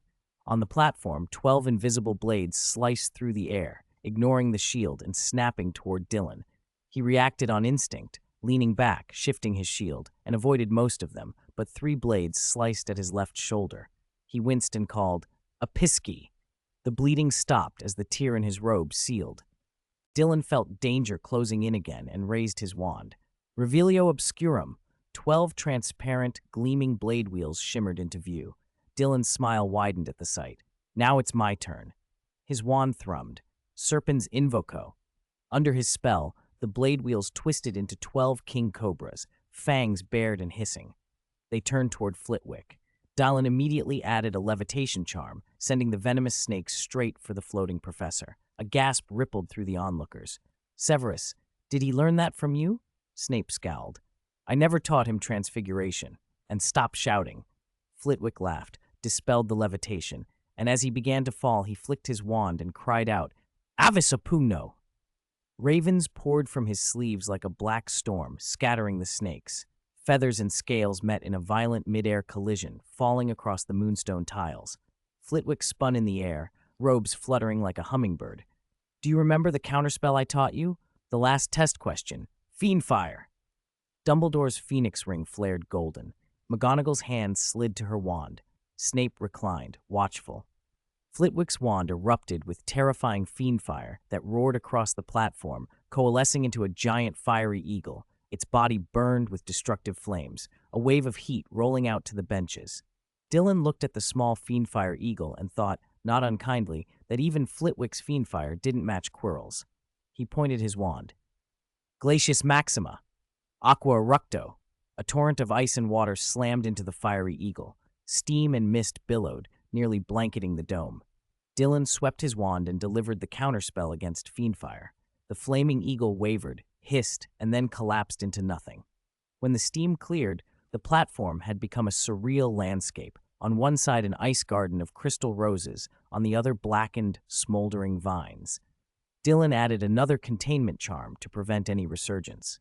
Flitwick, flushed and breathing a little hard, looked at Dylan with admiration. "Excellent. Full marks." When the platform calmed, Flitwick confessed, "I didn't expect your combat power to be this exaggerated." Dylan managed a wry smile. He hadn't used any of the highest-level dark arts just now. He'd simply fought with the spells he'd learned and mastered. That had put him at a disadvantage from the outset, forced him to be clever with ordinary charms. It reminded him fleetingly, with a pang, of his time as Carthus. There he could act without restraint, even take on an oar if he wished. Now he was only a young wizard with some talents. Dumbledore stood and applauded. He used reparo again to smooth remaining cracks on the platform. "Severus," he said, looking at Snape, "you haven't assessed Dylan yet, have you?" Snape's face stayed darkish, but he nodded. "Good. I have something to watch." Dumbledore clapped twice more. "Then hurry. I've prepared the arena for you." Snape's eyelid twitched. He just finished dueling. "Oh," Dumbledore seemed to come to himself. "Old age makes the memory a bit fuzzy. You're still young, Severus." He winked, but Snape only snorted and fixed his attention on Dylan. "I taught you the special restorative potion. Do you plan on saving those for Christmas?" Dylan flushed. "I didn't bring the potions with me." He hadn't wanted to conjure his inventory in front of his professors and the headmaster. Snape narrowed his eyes. "Then what was the point of brewing them? To display in your dormitory?" Embarrassed silence followed. Snape, unimpressed, flicked his wand, produced a bottle of restorative potion, and tossed it to Dylan. "Drink it. Quickly. Don't delay my rest." All right. Dylan caught the bottle midair, popped the stopper, and drank it down. Snape stood and prepared himself. Chapter 130. You must have gotten your head stuck in the Hogwarts stairs. Where did he learn the unforgivable curses? The candlelight along the edge of the high platform suddenly flickered an eerie green. Professor Snape's long fingers rested on the bronze railing as he stepped forward, his black robes billowing. "Let me see your progress," he said in that low, cold voice reserved for those in black. As he reached the last stair, a wand slid from the sleeve of his robes. The light cut his hollowed cheeks into strips of shadow and glare. "I will try my best to satisfy you." Dylan's words hadn't finished when Snape's wand whipped up. "Sectum sempra." Sectum sempra, Dylan answered. They both struck at almost the same instant. Two inky black lights shot out, crackling with sharp power, and collided with a sound like tearing metal. Humph, you've got quite a few tricks, Snape snorted. Dylan only smiled faintly. You flatter me, Professor. I have no tricks. He discreetly checked the spell refinement trait for Sectum Sempra. Dark Blade Disguise. When you use Sectum Sempra, you can independently choose whether to conceal its traces. Dylan had unlocked and completed this new trait over the summer, while also advancing the third refinement trait of Crucio, Spreading Pain. Since Dark Blade Disguise was only a first-tier trait, its task had been simple: use Sectum Sempra to cut open the bellies of 100 creatures. Thanks to some very prolific practice subjects, Dylan finished quickly. He could have bought a similar effect by decorating his wand with a transparent attack flourish for 100 galleons, but the trait offered a subtler advantage: the ability to hide the telltale effects. If every attack produced visible evidence, enemies would become wary. But when attacks appeared ordinary and then suddenly left no trace, the surprise could be devastating. He could revert his wand's appearance to colorless and then unleash a barrage. Who could stand that? Swish, swish, swish! Before Snape could say more, several razor-sharp blades of magic sliced at him. His eyes narrowed. Protego! Clang, clang, clang! Protego deflected several strikes, but a large gash tore through Snape's robes. His face soured. Dylan swallowed and blurted, Professor, I'll send you some new robes later. Sectum Sempra, he heard Snape bark back. Dylan didn't stop. Finite, he muttered. Snape flicked his wrist. Expelliarmus. They traded blows in quick succession. Snape was casting almost without uttering incantations, parrying then counterattacking. Multicasting, huh? Dylan felt the whistling spells come at him, dove aside, and at the same time flicked his wand. Expelliarmus, he repeated, 10 times. Whoosh, whoosh, whoosh. Sectum Sempra came in tenfold from him as well. Swish, swish, swish. 20 streams of magical light tore through the air. 10 of Dylan's spells concealed themselves in the void immediately after launch. Snape paused. For the first time, his pallid face betrayed momentary surprise. Perhaps his supply of potions-grade hair tonic had run low. A few stray strands of hair fluttered onto his forehead as the attack rushed by. Finite, he said sharply. Impedimenta. Snape flung spell after spell. The center of the platform became a chaotic storm of charms and hexes. Dylan, however, had a trait that let him cast 10 consecutive spells in rapid succession. He wasn't as practiced as Snape at intricate wand work, but in sheer number of spells, they were surprisingly matched. Snape could cast several different spells at once. Dylan could cast the same spell 10 times, almost simultaneously. Magic was free. He just threw it out. Bang! The clash peaked. Dylan poured everything into a single, breathless onslaught. 100 Sectum Sempra spells in one barrage, nearly draining his mental reserves. That flood overwhelmed Snape's ability to dispel everything. A storm of razor blades struck so hard that Snape stumbled, one foot sliding off the platform's edge. His shoe scraped the rim, and for a heartbeat, he almost toppled.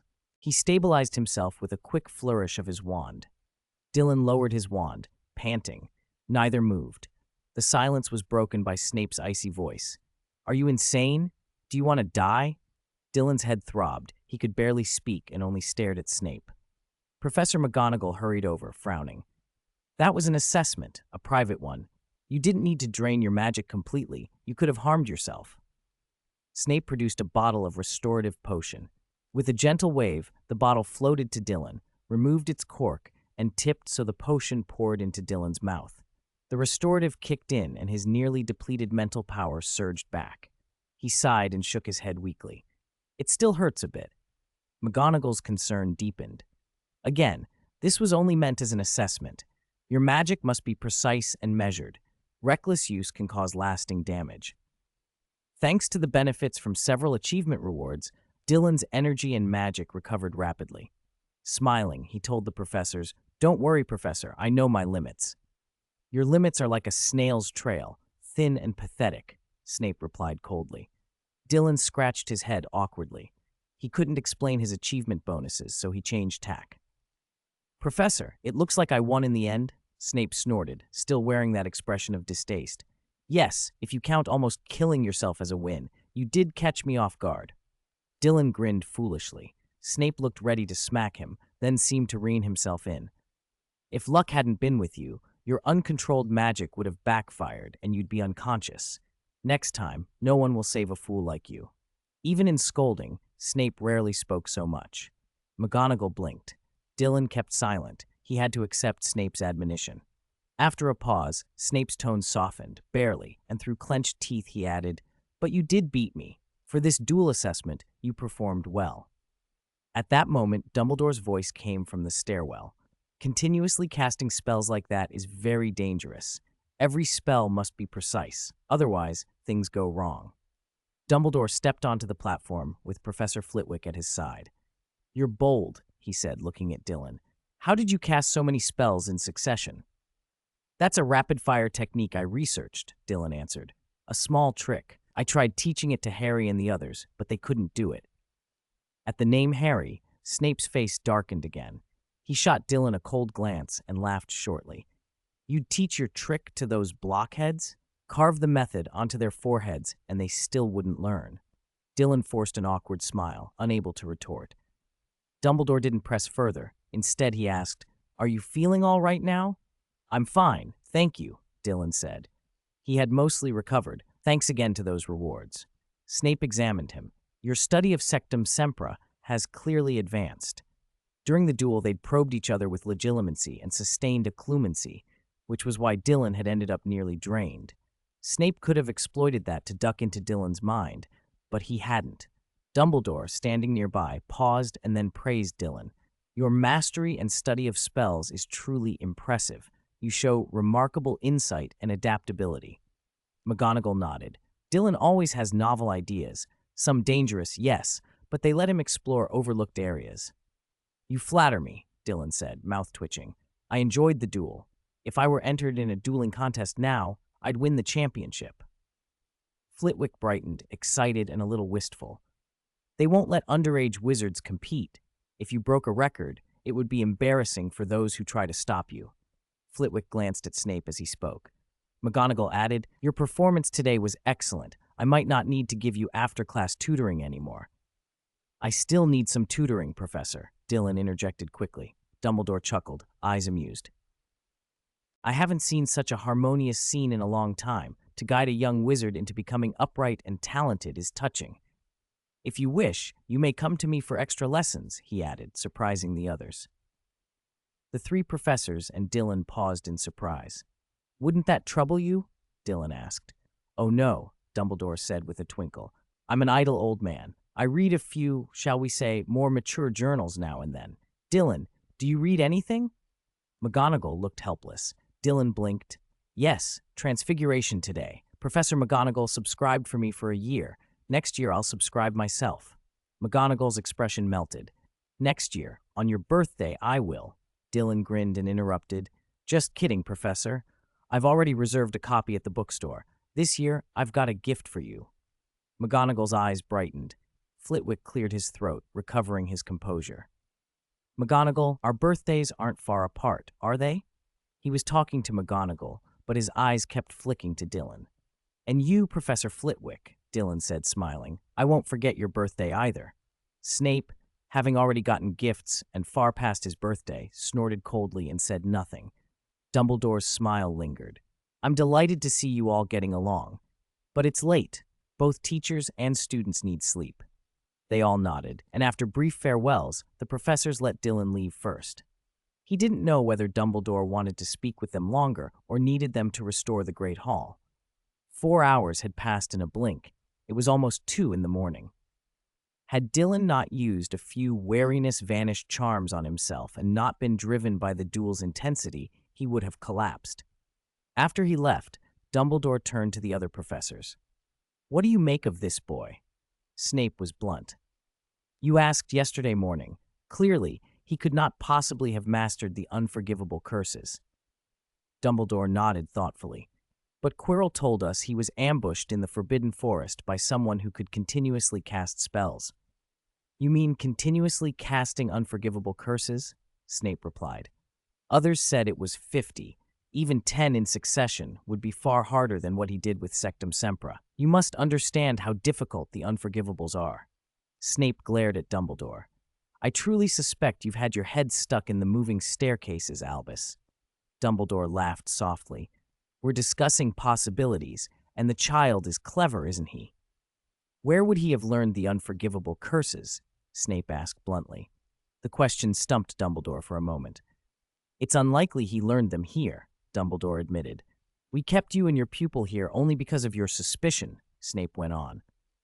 Didn't you say you wouldn't show up otherwise? McGonagall interjected to diffuse the tension. The Ministry of Magic told us a new dark wizard has appeared. Albus, you must have more information than we do? Dumbledore's face grew serious. Yes, the person who brazenly used the unforgivable curses calls himself Karthus, and sometimes the Fool. He frowned. Oddly, although this fool killed a dark wizard in the street and turned Aurors against each other, none of those Aurors died. They were injured, but not killed. Moreover, Dumbledore continued, during the summer the Ministry received multiple reports of someone ransacking known dark wizards and using cruel methods, then resorting to the unforgivable curses. McGonagall raised an eyebrow. You think Karthus is the one ransacking the dark wizards? I think it likely, Dumbledore said. Flitwick murmured, could Karthus be the one who attacked Quirrell, and you know who back then? Dumbledore fell silent. You must remember Hogwarts has protections. The enchantments here do more than limit apparition. They can block dark arts from entering if not permitted. They were silent for a long moment. The school's barrier wasn't merely to stop apparition.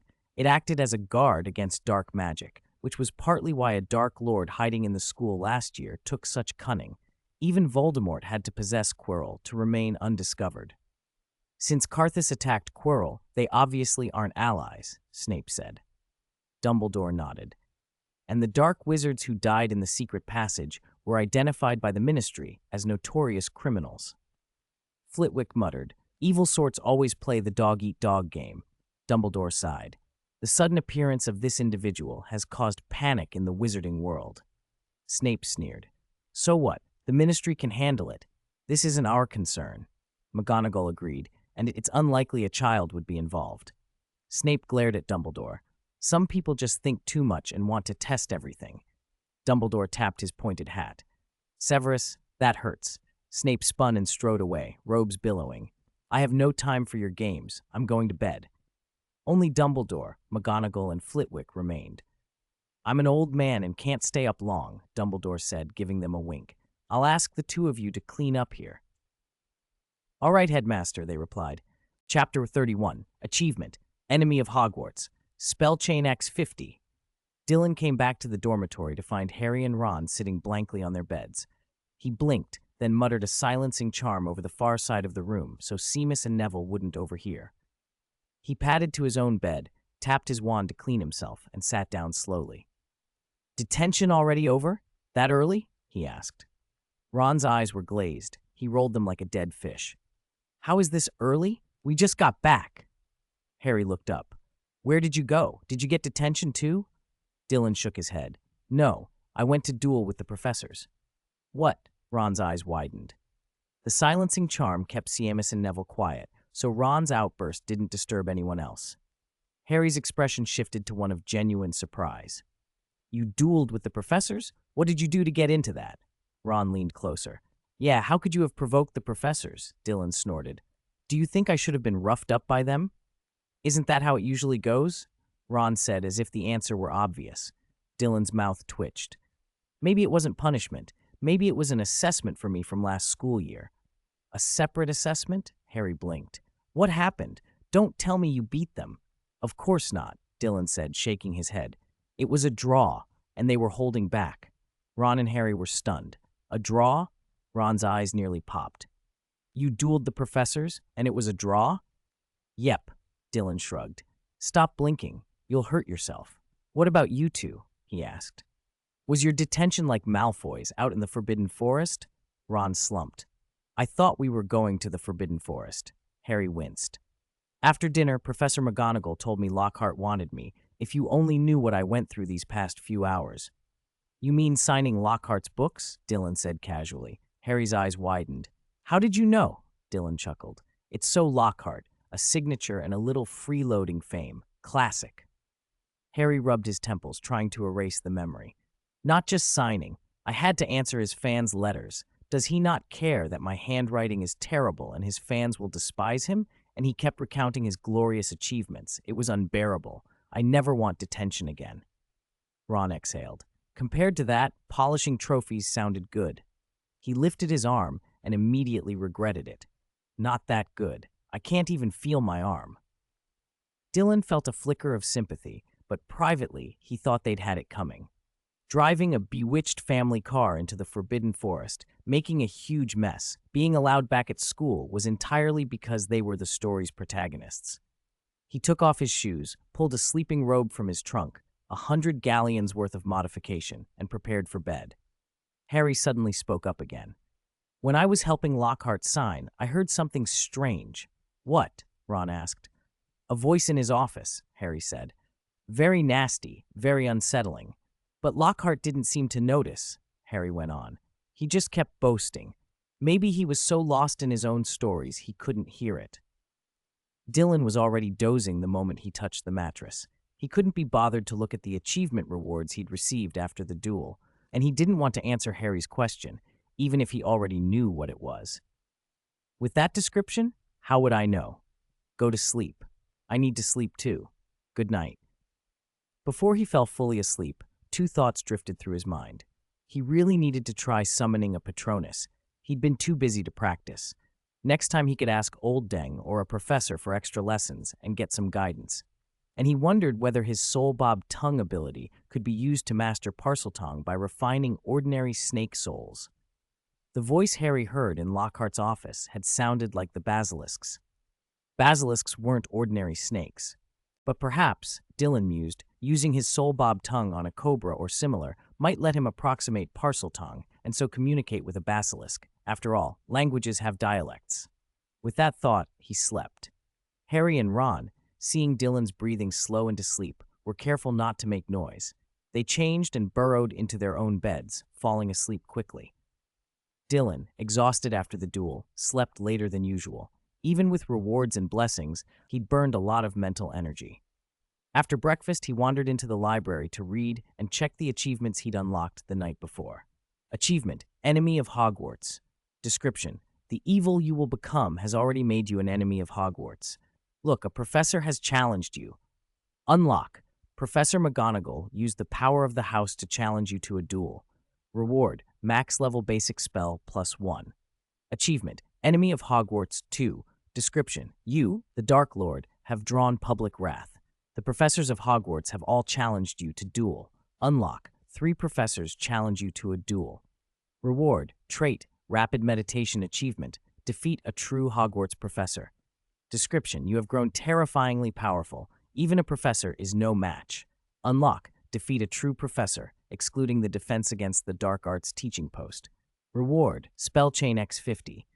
The smaller achievements offered trivial bonuses, 100 galleons here, +1 mental power there. But these 3 carried useful rewards, even if the flavor text was unflattering. Dylan was used to being labeled monstrous. As long as he knew the truth, the descriptions didn't matter. Max level basic spell, huh? He closed his eyes and let the skill take him into the system's abstract space. A dim star hung in a vast void. With a thought, it fell. In his vision, he held a wand. In front of him stood a noseless figure. Dylan flicked his wand and a spell shot out. The noseless figure's gloomy expression twisted into an exaggerated, uncontrollable smile. The face looked worse without a nose, cheeks puffed, eyes slits. The body swayed gently, head bobbing, steps light, hands raised while the figure hummed indistinctly but happily. So bizarre, Dylan thought as his lips twitched. System message: congratulations on obtaining the max level spell. Cheering charm. He blinked out of the trance. The noseless figure vanished, but the image lingered and made him shiver. Maybe it only makes noseless people react like that, he told himself as an excuse. The second reward, rapid meditation, was a personal trait, like the 10-chain casting and his pet control ability. Rapid meditation: sit cross-legged and enter meditation. Your mental power recovers at a rate far faster than normal. Dylan thought the trait was modest but useful. In a pinch, after an intense battle, for example, he could hide, use the shadow ring to conceal himself, sit down and meditate. With potions to help, His mental power could recover quickly enough to keep fighting.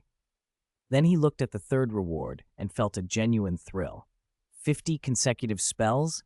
Did that mean he could cast 50 killing curses in a row? If Luo Yi Fentian's area was only 4 meters, casting 50 Avada Kedavras might make him a one-man domain. He'd already used the 10-chain casting. It let him apply a spell to multiple targets at once. Back when he hit Snape with 100 Sectum Sempra, that was effectively using 10-chain casting multiple times. But repeatedly triggering the 10-chain cast drained his mental power fast. A 50-chain cast would let him deliver the same output with less time and less waste, preserving his energy. With limited mental power, he could achieve greater sustained combat capability. If he could chain 50 spells, a 100-chain cast couldn't be far off. He planned to experiment on the creatures in his suitcase that night. Taking out 50 test subjects at once would speed up his spell mastery tasks. The next days were busier than ever. Dylan had classes to attend, forbidden books to devour, library loans to juggle, and daily quotas of spell practice to meet. Dark arts like the Killing Curse and Crucio required high casting frequencies. As his level rose, the requirements grew more extreme.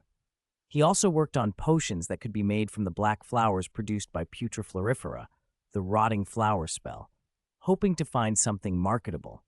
Even if the potions weren't widely sellable, special self-use brews would be worth it.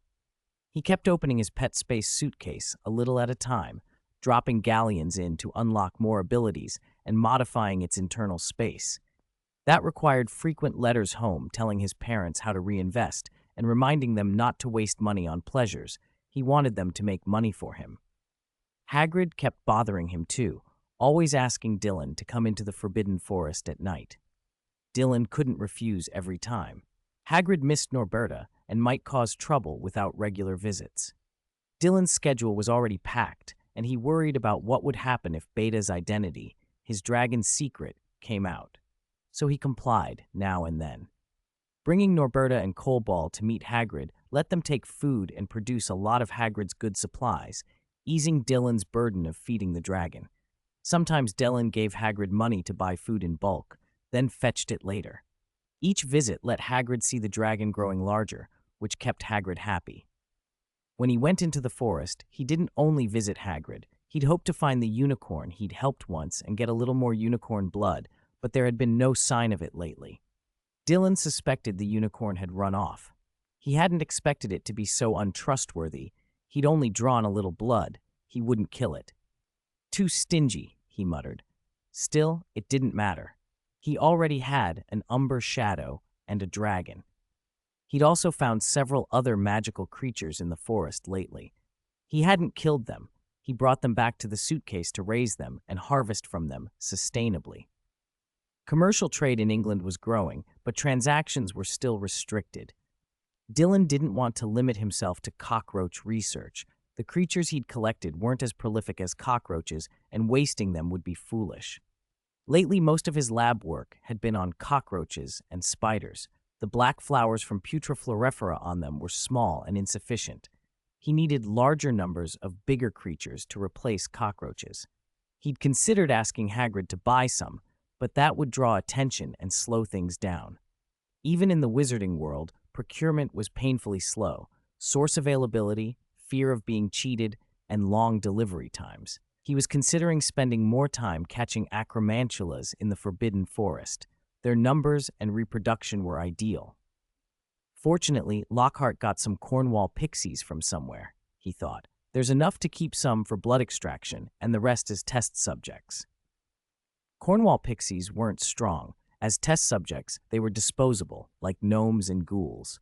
After a range of experiments, they'd produce black flowers for him. Ideally, he wanted a Cerberus or a troll, but those were hard to obtain. He couldn't reuse the troll from his first year. That one had been killed already, and Hagrid's Cerberus had been taken away after guarding the stone. He couldn't ask Hagrid for it and then kill it. Dylan sighed. If only he'd had the suitcase in his first year, so many perfect experimental subjects would have been available back then. He turned the thought over and smiled inwardly. Good. There's an even more perfect basilisk this year. Chapter 132. Their birthday gifts will make Professor McGonagall lose face in front of Professor Snape. Still, one basilisk is only one. Once I expand pet space a bit more, I'll need to save some galleons to build an ecosystem and then capture some acromantula to breed in my world. Only that way could he secure a continuous supply of test subjects. With a proper ecosystem, the creatures I catch will have somewhere to live. Even if many magical creatures don't reproduce as fast as acromantula, they'll still breed. Dylan pictured his suitcase. Not just dragons and Coalball, his umber shadow, but a brood of little spiders plus centaurs, unicorns, merpeople, thestrals, and hippogriffs. His chest warmed with anticipation. If so many magical beasts kept reproducing, his suitcase would truly be a little world. The first ecosystem to unlock has to be a forest. Deserts, grasslands, mountains, those can wait. Forests were complex. Trees, flowers, undergrowth, small water sources. Deserts or plains were too monotonous to support a wide variety at once. If I could drag the forbidden forest in directly, well, if I ever become headmaster of Hogwarts, that might not be impossible. Despite being only a second year, Dylan let himself imagine the future. And Ron Scabbers, once the Ministry clears Sirius's name, Scabbers could be an interesting subject. I shouldn't have offed those Death Eaters who attacked me over the summer, he mused, letting out a small sigh. Otherwise, he might already have had several adult wizards to experiment on. What a pity. Dylan raised his wand. 50 red lights shot out, and in the cockroach breeding enclosure he'd sealed with a spell, 50 little darlings felt the crucio in an instant. Message. Congratulations, you have completed the advanced refinement task for Crucio. You have unlocked a new characteristic for Crucio, spreading pain. Finally, I've cast Crucio 10,000 times. It had been a grueling task. Fortunately, Dylan could cast in multiples, so actually using Crucio 10,000 times wasn't the worst part. The hard part had been finding 10,000 living things. Cockroaches bred quickly. A single roach could spawn many nests. New hatchlings were barely born before they met Dylan's Crucio or Sectum Sempra. He cycled through generations. When the older roach's reproductive output dropped, he culled the older generation and started again. Sometimes the system's advanced tasks go a little overboard. How many wizards are there in England anyway? My Crucio has only had 3 advanced tasks, and I've already had to use it on 10,000 beings. What will the last task be? 100,000. Even if I killed every wizard in England, it might not be enough. Future refinement would rely heavily on his cockroach and spider colonies. He checked the new trait. Spreading pain. When you use Crucio, the unfortunate target will transmit their agony to 3 enemies within a 4-meter radius. For a short time, those 3 will experience the same convulsive pain as the original target. Note, infected individuals cannot infect others a second time. Dylan raised an eyebrow, so one cast could effectively hit 4 people. He'd expected an ever-expanding contagion, but it only spread to 3 nearby. No matter, he also had chain casting. If his enemies were many and scattered, he could be thrilled instead of scared. 50 casts, each infecting 3 others, would cause massive, instantaneous damage. No more fretting over ganged-up attacks. Bring them all on. Crucio is one advancement away from another trait, but this is only the 3rd task, and it already required 10,000 casts. I'll finish the last one later. I'll refine other spells in the meantime. He had mastered quite a number of top-tier spells, enough to keep him busy even compared to adult wizards. Besides Crucio, many of his other spells could still gain additional features. Dylan glanced at his panel. Name Dylan Hawkwood spells: Fiendfire Curse, Cheering Charm, Jinx, Soulbob Tongue, Expulso Curse, Nether Mist Shadow, Necromantic Return, Bird Conjuring Charm, Sectum Sempra, Legilimency, Crucio, Imperio, Mors Mordre, Parasitic Possession, Putrefloriferotin Flower, Knotgrass, Bat Bogey Hex, Avada Kedavra, Rictusempra, Occlumency Characteristics, Rapid Meditation, Spell Chain Casting 50, Pet Ability Domination. Items: Shadow Ring, Pet Space Suitcase, Pregnancy Candy Money, 564,781 galleons, 1,500,000 pounds. Pets: Coalball Umber Shadow, Norberta, Norwegian Ridgeback. Almost 20 max-level spells, he said to himself with satisfaction. Between achievement-gained spells and those he'd pushed to mastery, he had about 19 at top tier, and many others at level 8 or 9, one step from max. Next, I'll work on some more conventional spell refinements, especially Transfiguration. I'm already at level 9 there. Once he mastered Animagus, Transfiguration might be pushed to max as a single spell. He also wanted to improve Flying Charms and other offensive spells, but couldn't neglect the Unforgivable Curses. Imperio and Avada Kedavra needed concurrent progress. His head throbbed at the sheer busyness. If only I could split a minute into 2, he muttered. Could Killing Curse evolve into something like an Avada Italian killing cannon through refinement? Watching Crucio's development suggested it might be possible. When he finally left the suitcase, it was late. He washed and lay in bed. Professor McGonagall's birthday is coming up. October 4th, right? Professor Flitwick's is not far after, around the 17th, I think. He had to prepare gifts in advance. It was almost October, and he wouldn't forget. What do I give? It can't be too shabby, but not so extravagant it outshines whatever I give Professor Snape. God knows what that tsundere would do if McGonagall's present was better.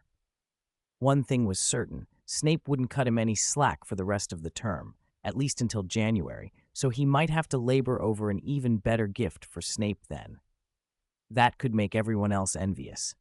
Balancing everything is an art. Why can't they just tell me what they want? If the price is right, I'll throw money at it. If it's too costly, well, I'll grit my teeth and throw money at it anyway. He shook his head and decided to think more tomorrow. Hugging Coleball, fully grown and curled up in his arms, taking up half the bed, he drifted off. The next day was busy, but allowed a little free time. There were no after-class tutorials today. Although he had books waiting, he could spare time to plan gifts. Professor McGonagall might like a handmade Transfiguration research journal, maybe with Quidditch elements. He stroked his chin. As a wizard, my handiwork is magic, so handmade will mean wand-crafted. He settled on the McGonagall gift and an idea for Flitwick. Flitwick loves music. A magical music score box would suit him, something that displays scores and doubles as a music box for occasional listening. He could probably cobble together enough songs from memory to serve as a demo. Dylan set to work. Between classes, reading, experiments, slipping into the Forbidden Forest with Hagrid, brewing potions, and asking professors questions, he made the 2 presents. Luckily, Snape and McGonagall had postponed his tutorials, freeing time for other tasks. Hey, are you still making gifts? Hermione spotted him in the Gryffindor common room and crossed to the corner where he was working on the Transfiguration journal for Professor McGonagall. He wanted the first page to reveal a miniature Quidditch pitch when opened. McGonagall could even use Transfiguration to simulate a match on it. The craftsmanship is very detailed, Hermione said, setting down a stack of heavy magic books and sitting beside him. Thanks. Dylan paused long enough to look over at her when she said she'd finished the Magic World puzzle map he'd given her. You finished it already? That puzzle's pretty complex. I haven't been reading much recently, mostly worked on the puzzle. Hermione's eyes shone. She seemed flushed. Each completed section becomes a 3-dimensional wonder. It explains so much about the magical world. It's more memorable than a book. I thought you'd enjoy it. Dylan smiled. Hermione's smile softened. Ron's upset you didn't give him a birthday gift. Dylan shrugged and kept tracing the journal's edges with his wand. We'd only just met back then. I didn't know his birthday. Later I asked around and found out his was in March. He didn't tell me. Well, he ought to have told you, Hermione said, fingers stroking the page edge. And yours? Your birthday's in March too, right? March 18th, Dylan confirmed. Why didn't you tell anyone? Hermione pressed. I gave my mum a present that year. I don't care much for celebrating my own birthday. Having lived 2 lives across decades, he'd lost the urge to make much of birthdays. Hermione hesitated, then said more softly, It's the anniversary of your arrival here. Let me give you a gift. Our gift. Dylan blinked, still focused on the wand work. I appreciate it. I'm curious what you'll make next year. Hermione's face lit up. Don't worry, I can start now. It's only October. We've got 5 months. Think about Christmas first, he teased. She blinked, then nodded seriously. The light at his wand's tip flashed and went out. Dylan straightened. Done. Hermione peered. The journal had a soft, dark brown leather cover. On the first page, a Quidditch pitch gleamed in gold ink. Stands, flags with house emblems, Goals, the golden snitch and bludgers, all lifelike. Dylan waved his wand and used transfiguration. A light flashed and the pitch came alive. Players streaked across on brooms, chasing the snitch. That's similar to the map you gave me, Hermione said. True, I bought that map, but I modified it with magic. Tomorrow's McGonagall's birthday, and luckily we have today off. Otherwise, you wouldn't have finished. Dylan breathed out in relief. The scrapbook looked simple at first, but almost every page had small spells embedded to surprise Professor McGonagall as she flipped through it. For the Quidditch pitch, Dylan had even found a pitch map and drawn it with his wand stroke by stroke, practically hand-drawn. I made something for Professor Flitwick, too, Hermione said, though she looked a little uncertain about her own present. I hope McGonagall likes hers. Any gift is a gesture, Dylan said. She'll appreciate it. If it's too extravagant, she might refuse out of politeness. Hermione thought it over and nodded. I bet Ron and Harry haven't prepared anything. You're wrong. They've made things too, and they're handmade. Dylan grinned mysteriously. Really? Why didn't they mention it? What are they giving? Hermione asked. Dylan lowered his voice like a conspirator. Harry's transfigured a troll doll. Ron's making a Cerberus. Hermione stared. A troll and a Cerberus? Are their transfiguration skills that strong? The symbolism's all wrong. Why not something like Arno, Beta, or Coalball? If it was Beta, how could they explain seeing her? And Coalball's an umber shadow, not a house cat. Dylan shrugged. They picked things they've actually seen and think they can handle. Hermione slapped her forehead. Their gifts will embarrass Professor McGonagall in front of Snape. He'll mock her. No way. Ron's voice cut in as he and Harry appeared, having just returned from Quidditch practice. Quidditch let us off early. Ron crowed. I swear my transfiguration leveled up just from making the Cerberus. McGonagall will notice. She'll love it. He puffed his chest. She won't be mocked by Snape, Harry grinned. Trolls aren't easy. I'm not just transfiguring a troll. I'm transfiguring the scene of Dylan fighting a troll. It's more than a doll. Hermione frowned.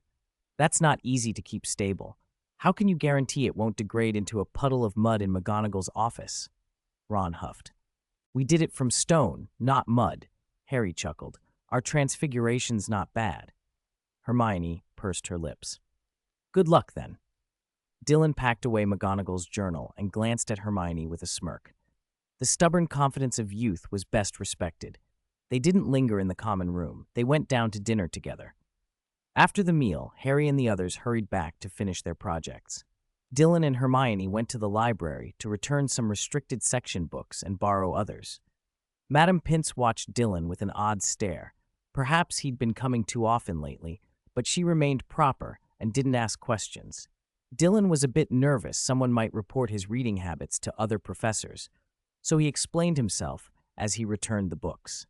Madame Pince, I'm returning these books, he said, and placed Lockhart's signed slip before her. She verified the signature, and he seized the chance to add, These books here aren't very interesting, but Professor Lockhart insists I study them. Do you have any recommendations?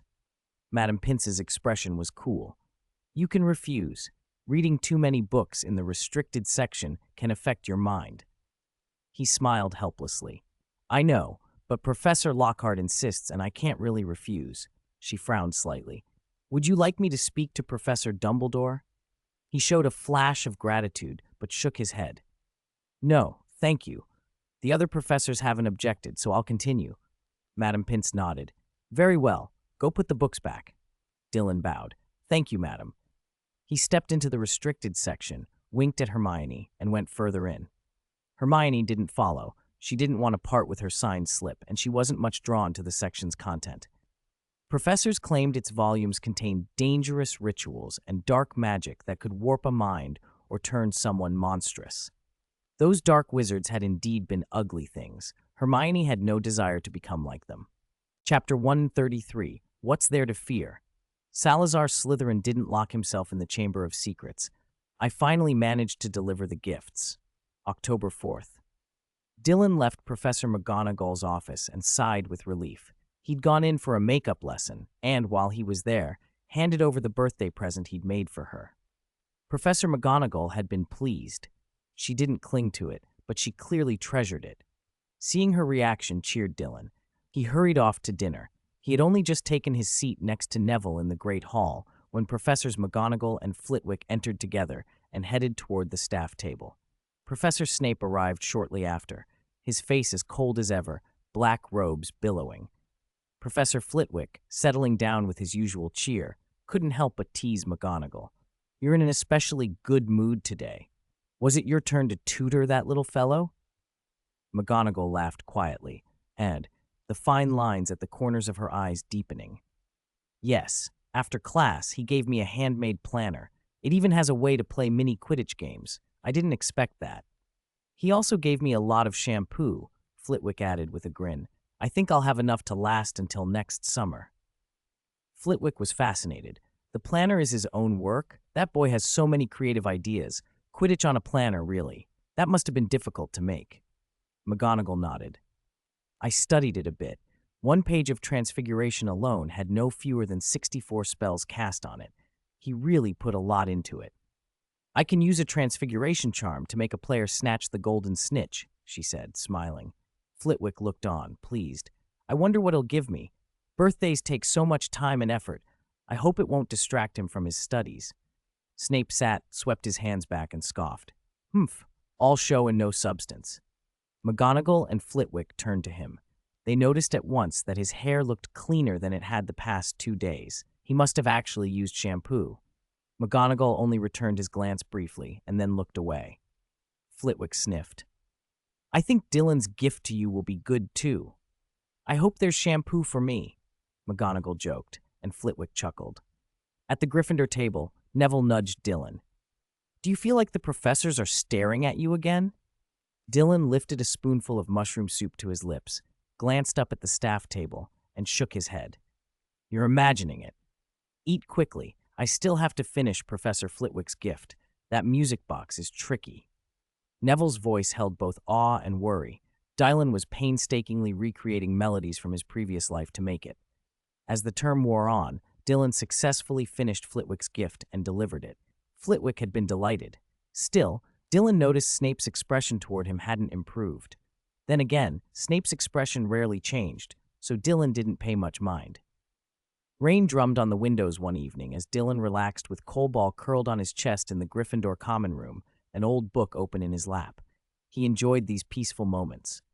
That peace lasted until Hermione, Ron, and the others arrived. "Dylan, have you heard?" Ron said, almost breathless. "Nearly Headless Nick is holding his 500th Death Day party. It's his 500th. Can you believe it?" "A Death Day party?" Dylan leaned back, sipped his Earl Grey, and smiled at the warmth of the tea. It was almost November. A few days of rain had brought a chill. Hermione sat opposite, eyes bright.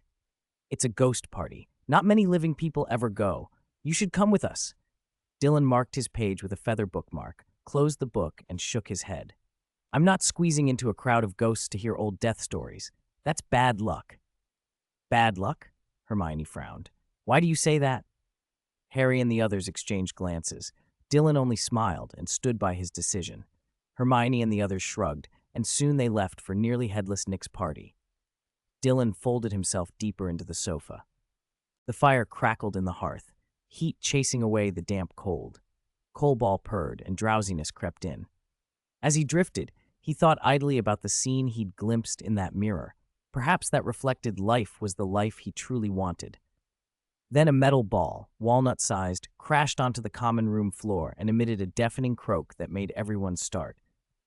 Fred and George Weasley were sitting nearby, having tested one of their latest prank items. Percy, furious, scolded them. "What kind of time is this? You two need to focus on your studies." The twins mumbled defenses. It would sell like mad in the shop. But Percy's face reddened as his rant continued. Dylan sat up fully. The commotion had roused Coldball, and Dylan picked him up, giving the twins a look that froze them in place. They stammered apart. Percy, seeing Dylan, seized the moment and blamed the twins for disturbing the common room. Dylan didn't press the twins further. Gryffindor's common room had a rougher character than the others. Someone had to be tolerant when practical jokes went awry. Still, he made a mental note to haunt their dreams later. Classes returned to routine. Snape was harsher than ever. doling out low marks and deducting points from Gryffindor as if it were sport. Flitwick and McGonagall occasionally gave back a point or two, but the house was still losing a worrying number overall. Many Gryffindors suspected Draco Malfoy had wormed his way back into Snape's favor and that Dylan had fallen from grace again. They tried all sorts of schemes to curry favor for Dylan, mostly making things worse. Gryffindor lost more points. Dylan barely noticed. His days were too full of his own plans. He had other things on his mind, whether to capture the basilisk alive or to wait and collect it after it died. The Horcruxes were showing signs. Tom's influence should be spreading again thanks to that diary, and when it did, Dylan planned to use the Soul and Horcrux as research subjects. Halloween arrived. Last year's feast had been ruined by Quirrell, so Dylan savored the full festivities this time. Bitter coffee to cut the sweetness of pumpkin pastries, floating lanterns, animated skulls, and a skeleton band. Over each table sat the staples: golden roast turkeys, steaming pumpkin pies, crisp pastries. Lockhart, in garish pink satin embroidered with phoenixes and dragons, grinned as he floated among the staff. Most of the professors tolerated him only politely. They were, after all, top wizards who could see through his bluster. Dylan packed a small box of pumpkin pastries, pies, tarts, cakes, into a bowl-turned container. He intended to bring them to Harry and the others at Nearly Headless Nick's party. Ghosts didn't need food, but Harry might appreciate a snack. When the feast wound down, people filtered out. Dylan and Neville strolled together and soon found a crowd pressed into a corridor. At the front, written in crooked, dark red streaks on the wall above a torch bracket, were two sentences scrawled in blood. The Chamber of Secrets has been opened. Enemies of the air, beware. A metallic scent hung in the air. On the floor beneath the writing lay a puddle, and a cat, Madame Norris, hung suspended from a torch bracket, her features frozen in terror. Neville let out a small groan and stepped back behind Dylan. Oh no, Madame Norris! The cat was petrified, fur bristled, eyes wide and empty. Students murmured, some pale with fear. The Slytherin group slid up behind the crowd. Draco Malfoy's face lit up with a malicious grin as he took in the scene. The heir of Slytherin has returned, he crowed. See what happens. Mudbloods, watch out! Mudbloods. The insult was meant to include any Muggleborns, an attack that stung more than Malfoy intended. Dylan's eyes flashed. Malfoy's arrogance immediately began to look thin. The crowd's attention turned to him. Crabbe and Goyle shuffled uneasily. Hermione, instead of reddening or hissing, looked at Malfoy and said lightly, Haven't you, the Prince of Poop, done enough to disgrace Slytherin already? Maybe the heir should start with you. Then the Mudbloods can sleep easy. Malfoy went white with fury. The crowd's attention on him left him exposed and empty-handed. Seeing Hermione's cool deflection made Dylan smile faintly. She'd learned to deflect venom with her own brand of mockery. Harry and Ron snickered. Dylan's small satisfaction felt like a private reward. Filch's shriek cut through the corridor. He staggered through the crowd, and seeing his cat petrified, went into a fury, pointing at Harry and his friends. You did this! I'll tear you apart, he shouted, voice raw. Dylan tapped his wand lightly. Cheering charm. A soft blue glow spread from the wand tip and calmed Filch like a balm. The caretaker's anger ebbed, his flailing arms stilled, and his face softened into something like a recalled pleasant memory. Filch was a squib, no match for a wizard's subtle charm. Footsteps pounded down the corridor. Dumbledore arrived first, flanked by McGonagall, Snape, and other staff. McGonagall frowned at Dylan's still-raised wand. Dylan, you should not have used a spell on Argus. I just wanted him to calm down, Dylan said, lowering his wand. Dumbledore took in the scene and watched as McGonagall placed Madame Norris carefully in his arms.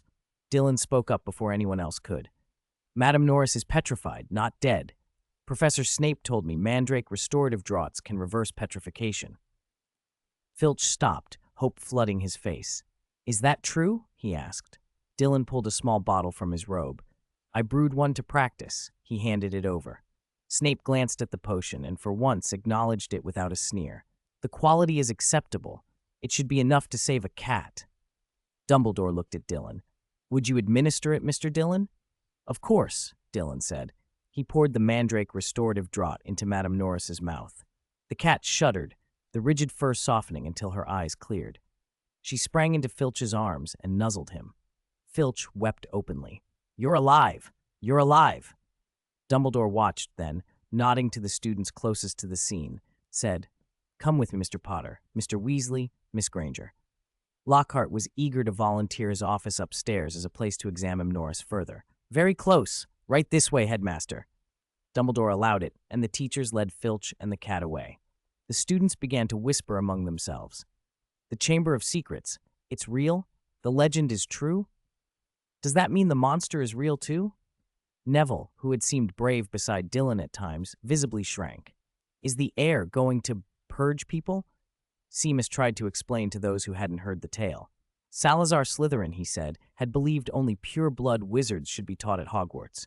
Tradition held that Slytherin had built a hidden chamber with a monster inside, intended to be unleashed by his true heir to purge the school of Muggleborns, mudbloods. The murmur grew into a mixture of dread and outrage. Dean blurted, half laughing, "So it killed a cat first? How useful." His joke drew nervous laughter and a few glares. Dylan watched the fear and curiosity ripple through the students. The fact that Filch's cat had been petrified, not killed, and that Dylan had been able to restore her with a potion took some of the terror out of the legend. If petrification could be healed, then maybe people weren't in immediate danger of death. For weeks afterward, practically everyone at Hogwarts discussed the chamber, the heir, and the meaning of the blooded message on the wall. Dylan's small intervention with the mandrake draught made him conspicuous.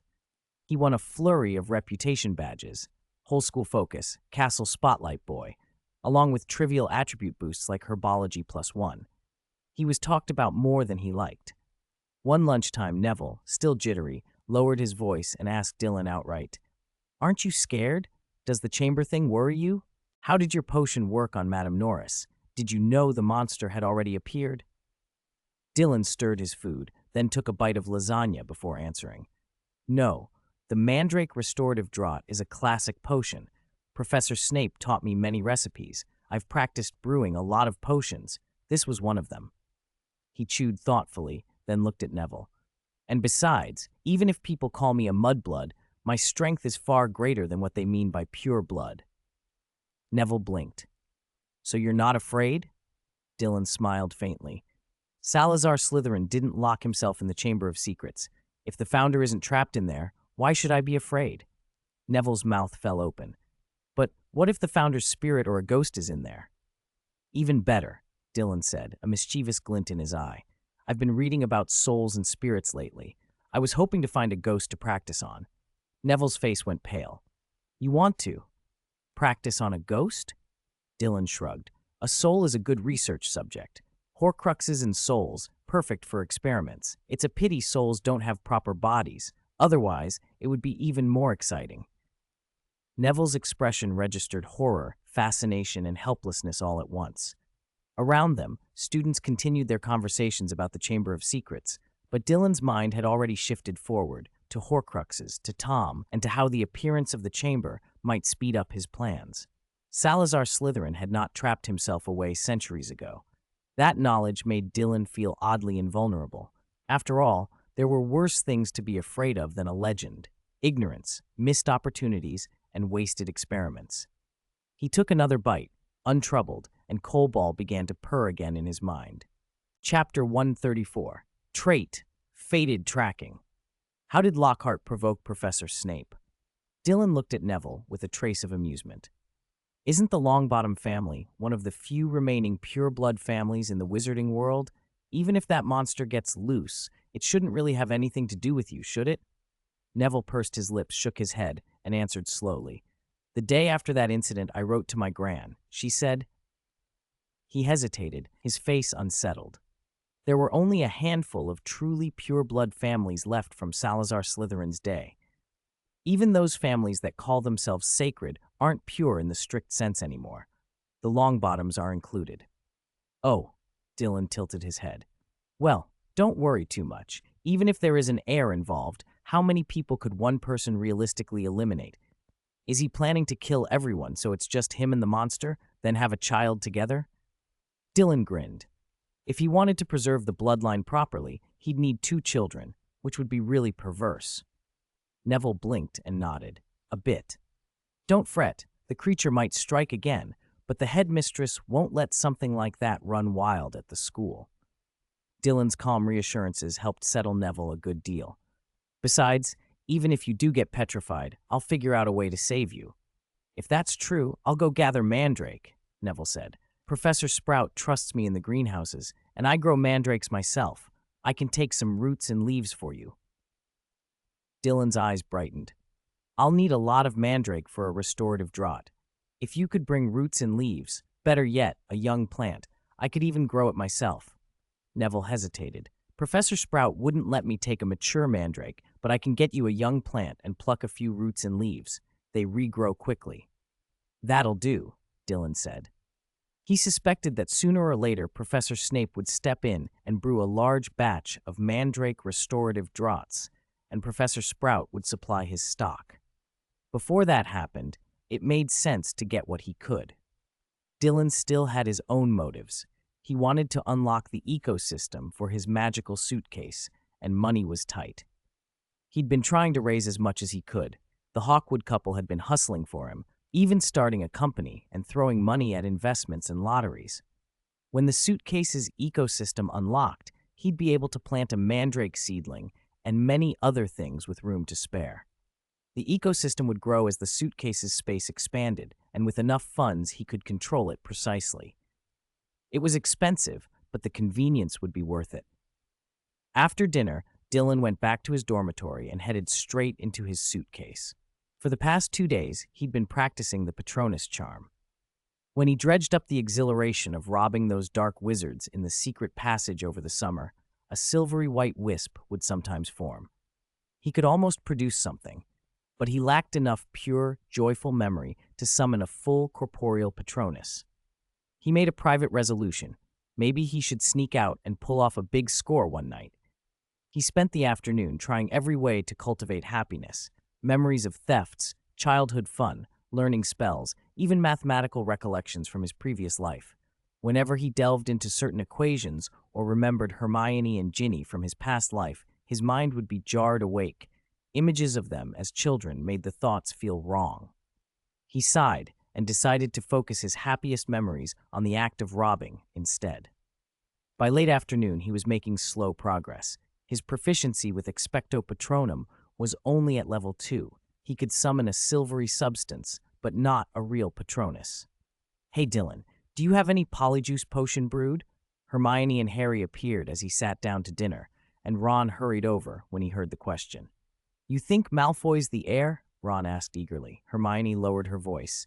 If Malfoy is the heir, polyjuice could let us turn into someone close to him and maybe get information about the chamber. Where did you get that idea? Dylan asked, mouth half full of his pizza.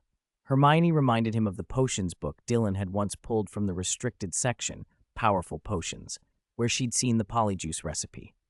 Dylan nodded. He'd returned the book already. Hermione and Harry had borrowed it again without asking, and Lockhart, as usual, had been handing out autographs. Harry looked hopeful. The ingredients are hard to get. We thought you might have some. Dylan shook his head. You can't brew polyjuice fully without a piece of the target, hair, fingernail, something you add during the brewing. I do have a bottle, but it turns you into Professor Snape. Ugh, Ron made a face. No thanks, I can't do the deadpan at all. Dylan rolled his eyes. Hermione ignored Ron's theatrics. Do you have the ingredients for another potion? Unicorn horns rare, Dylan said truthfully. I only made my share under Snape's supervision. African tree snakeskin is scarce up here in the Highlands. I don't have enough to spare. Should we sneak into Snape's office? Ron whispered, shivering. If we get caught, we'll be expelled. Hermione rolled her eyes. We have the invisibility cloak. I could slip into his private storeroom quietly. Dylan smiled faintly. Hermione's bravery kept growing. No wonder the Sorting Hat had put her in Gryffindor. He didn't want to be implicated in theft, so he declined to join. He planned instead to ask Snape for a little next time he had a makeup lesson. Snape might refuse, but Dylan figured he could try. After dinner, Dylan went back to his dormitory alone. Neville arrived later that evening, out of breath and disheveled. Did you help Professor Sprout all afternoon? Dylan asked as he cast a cleaning charm to wipe the dirt from Neville's sweater. He noticed a velvet bag at Neville's side. Neville grinned. It's what you wanted.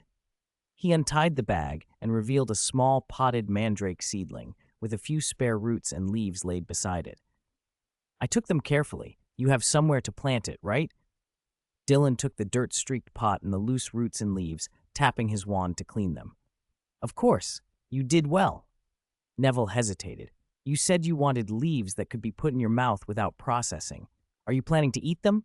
That's dangerous. Be careful of poisoning. Dylan smiled and told him to change. His sweater was soaked. He explained as he set the mandrake down in the suitcase's planted soil. Roots will be for potions. The leaves can help with a spell I want to try. Neville's eyes widened. You're not animagus, are you? Bingo, Dylan admitted. Though mandrake is poisonous, its restorative properties can counteract negative effects of transfiguration on living tissue. That's why mandrake restorative draughts work on basilisk petrification. Neville had been tending mandrakes long enough to know that they weren't normally used to practice spells, but if anyone were to try to teach themselves to become an animagus, mandrake might help. You're only in your second year, Neville protested. That's dangerous. Why not ask Professor McGonagall? She's the transfiguration expert. Dylan shook his head. McGonagall told me everything she can. I don't need a professor holding my hand. I might get stuck on issues even she can't solve directly.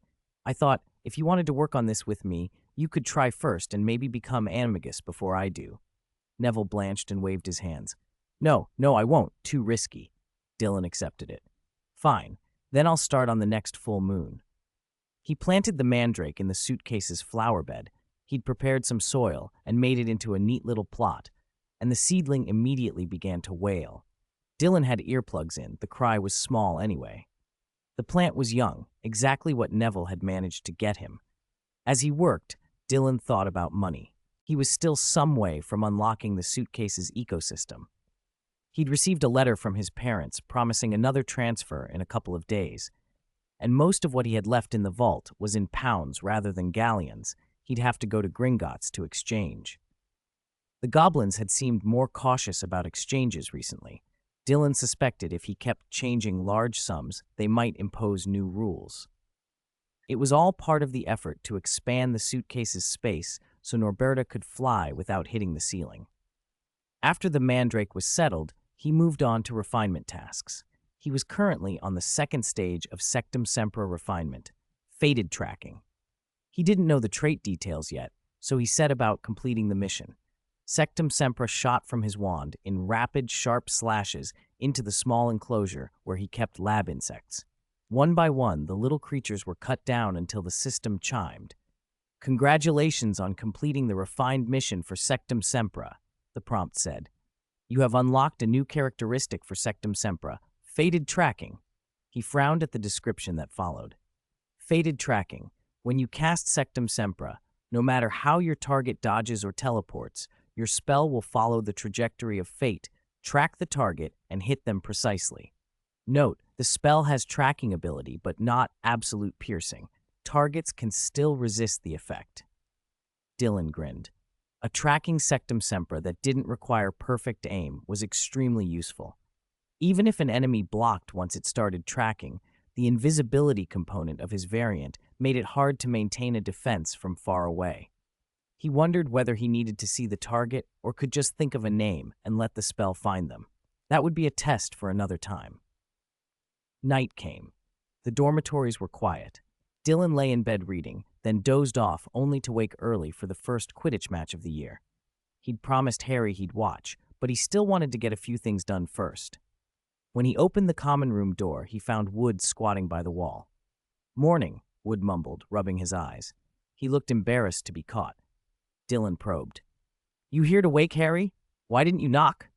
Wood shuffled his feet and admitted he'd been nervous. Harry was their seeker and needed rest. Dylan gave him a quick spell, Serenitas Lux, and Wood's drowsiness vanished. Thanks, Dylan. Can I go in now? Go on, Dylan said, and Wood hurried away. Dylan fed his owl Luna some proper meat strips, then headed to the Great Hall. On the way, he heard students excited that Slytherin's new brooms were Nimbus 2001s, the current model above his Nimbus 2000. Dylan considered upgrading next time he went to Diagon Alley, though he'd learned impressive flying techniques and could rely on shadow mist flight for travel if money got tight. As he passed the library, Madame Pince looked up at him from behind her desk. "Is Lockhart researching potions lately?" she asked abruptly. Dylan blinked. He'd overheard plenty about Lockhart from Ron and the others. The man had been bragging nonstop since the school year started, claiming he would capture the chamber monster and even develop an anti-petrification potion. Dylan had worked with Snape on potions and knew how farcical Lockhart's claims were. He shook his head. "I'm not sure." Madame Pince considered him for a moment, then allowed him into the restricted section. "If you see him, tell him a professor shouldn't dabble in potions like that. He should give up the idea of putting students to work for his projects. Sending 2 students to fetch ingredients is no way to run proper research." Dylan left without arguing.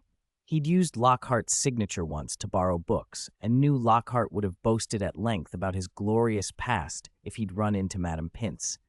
Whether the past was real or fabricated, Madame Pince had formed an opinion. She thought Lockhart had sent students after materials. Dylan didn't correct her. Lockhart's bluster and the way he'd managed to provoke Snape were a mystery, but the results were clear. Snape's scathing remarks about Lockhart's competence had been relentless and merciless. Dylan had been present for a lot of them and had to agree no one deserved that kind of public scorn more than Lockhart seemed to. Outside, the castle was buzzing about Quidditch and secrets, mandrakes and potions, money, and the ever-present rumor of the chamber. Dylan tucked his new mandrake leaves into a safe pocket, thought about the full moon, and set his mind to practice. Fated tracking would be a powerful addition to his arsenal. He intended to test everything. Chapter 135, Professor McGonagall. How did you learn Professor Snape's sharp tongue? Is that right? The book says that instead of brewing a potion to assist an animagus transformation with mandrake, it's better to hold a mandrake leaf directly in your mouth. It was 10:30 in the morning.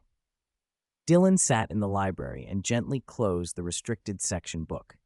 He hadn't found a clear potion recipe, but he'd found a suggestion he wasn't sure would work. Professor McGonagall also said that mandrake helps a wizard return to human form. If you want to practice animagus, maybe you can use the plant to assist. Dylan rubbed his chin, pretending to put the book in his pocket, while actually slipping it into his space. But how comfortable would it be to keep a mandrake leaf in your mouth all the time? The entry in the restricted book said that holding a mandrake leaf in your mouth could let a wizard's aura merge with the leaf, smoothing and aiding the transformation. McGonagall had mentioned the same thing. Fortunately, leaves separated from the main plant aren't poisonous. I'll try it for a few days and see. Dylan took out a fairly small leaf, tucked it under his tongue, and pressed it there. The moment the edge touched his taste buds, a bitter, cooling sensation shot toward his brain. Why does this feel so unreliable? The library was nearly empty. Madame Pince had locked the restricted section after Dylan left and gone to the Quidditch pitch. When it felt like the right time, Dylan left the library and headed toward the stands. The air was muggy, a hard rain had just fallen, and the sky was still thick with clouds. "You're finally here. I saved you a seat." Ron waved as soon as Dylan climbed into the stands and pointed to an empty spot next to Neville before turning back to the game. Dylan raised an eyebrow, walked over and asked Neville, "He saved this seat for me. Why are you in it?" Neville chuckled. "Ron asked me to save it, but I'd have saved a spot for you anyway." Dylan sat. Gryffindor was playing Slytherin. Slytherin students were booing. The other houses cheered for Gryffindor.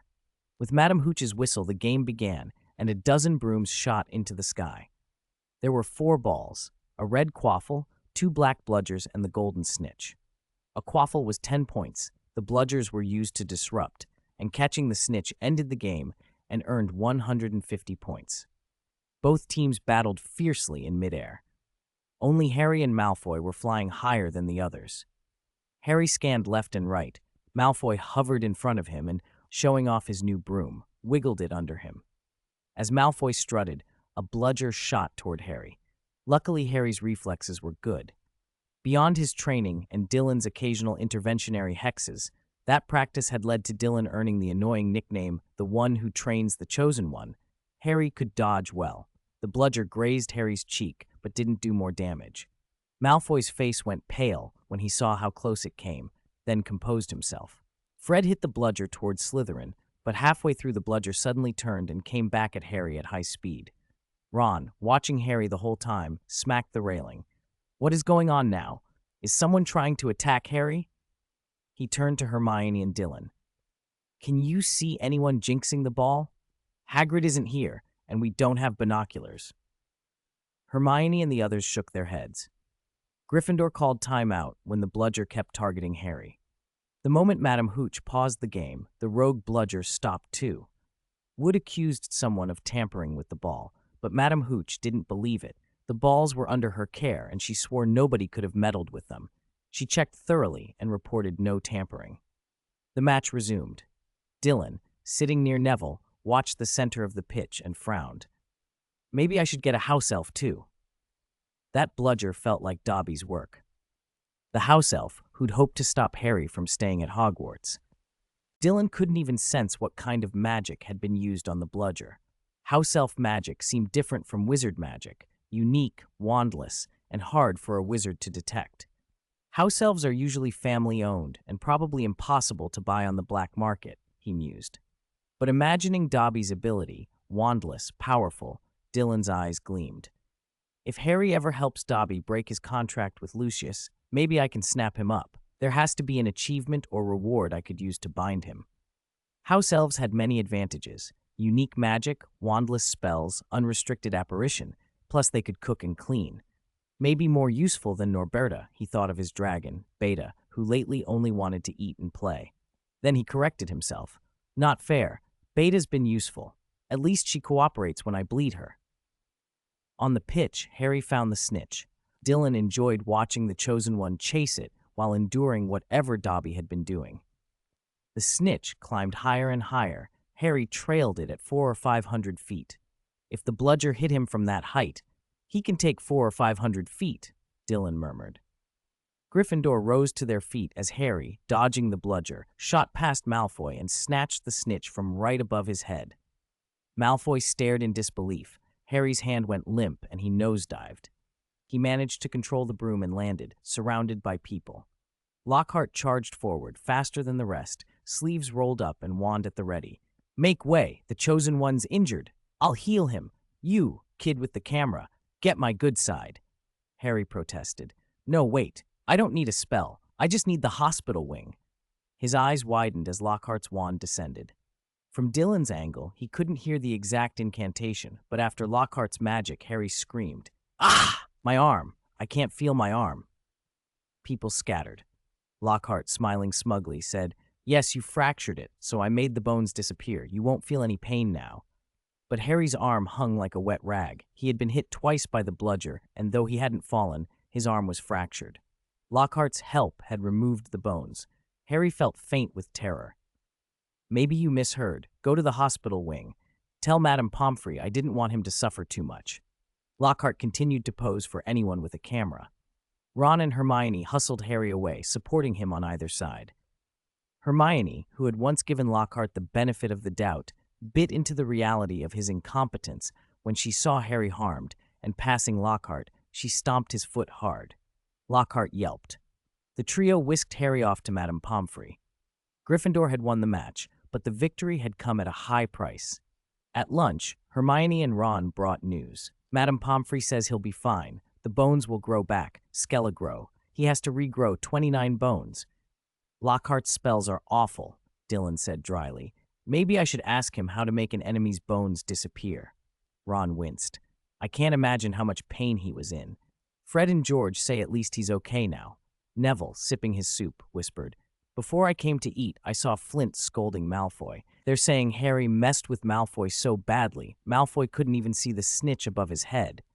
Dylan shrugged. That just means Malfoy doesn't have eyes on top of his head either. Neville snorted. Dylan, don't joke too much. Watch the mandrake leaf in your mouth. Dylan smacked his lips. I'm not drinking the soup. After eating, he wanted to rinse his mouth, but the leaf prevented big movements. He used a cleaning charm instead. The days passed uneventfully until an after-class tutoring with Professor McGonagall produced bad news. What? It only works if I hold it through the full moon. Dylan's face went pale. McGonagall, sipping the sugared black tea Dylan had conjured, inclined her head. I thought I explained last time, from full moon to full moon. The next full moon is before Christmas. I'm going to faint, Dylan muttered. So, all this time with the bitter leaf in my mouth? McGonagall set the cup down and regarded him with pity. Perhaps you could think of it as a warm oral cradle for the mandrake for a few days? Dylan blinked. Professor, I thought I was talking to Professor Snape just now. He spat the leaf out and levitated it into the air. He didn't even want his fingers to smell. Throw it in here. McGonagall flicked her wand. A trash can floated over and opened. As Dylan was about to drop the leaf in, the bin burped loudly. Oh, what's delicious now? Miami, vegetarian delicious! Dylan's mouth twitched. He wafted the air. The leaf sailed in without his wand. McGonagall smiled. That bin is a present Albus gave me. It's rather amusing. His birthday present? Dylan managed a dry laugh. Yes, last month. She nodded. But my favorite is your birthday present. That journal. It has a minty herbal scent with a hint of lemon. I use it as an air freshener. McGonagall pointed to the Transfiguration Quidditch journal on her desk. Dylan grinned. They chatted a bit about Transfiguration and animagus matters, and McGonagall gave Dylan a new list of ingredients. A mixture, not quite a potion, involving mandrake leaves held for a month, plus some easy-to-find additions. He planned to try it by the next full moon. That evening, word spread through the school. Another person had been attacked by the air and the monster. Neville told Dylan over dinner that Colin, the little fanboy who took pictures of Harry and happened to be Ginny's deskmate, had been attacked on his way to visit Harry and was now in the hospital wing, in a bed beside Harry. That counts as a successful fan meeting, right? Neville said. Dylan listened. He'd grown quieter lately, having given up holding the mandrake leaf in his mouth. Fred and George barged into the great hall and rushed toward him. Dylan, George called, my sister won't eat. We can't cheer her up, not even when Percy speaks to her. Fred nodded.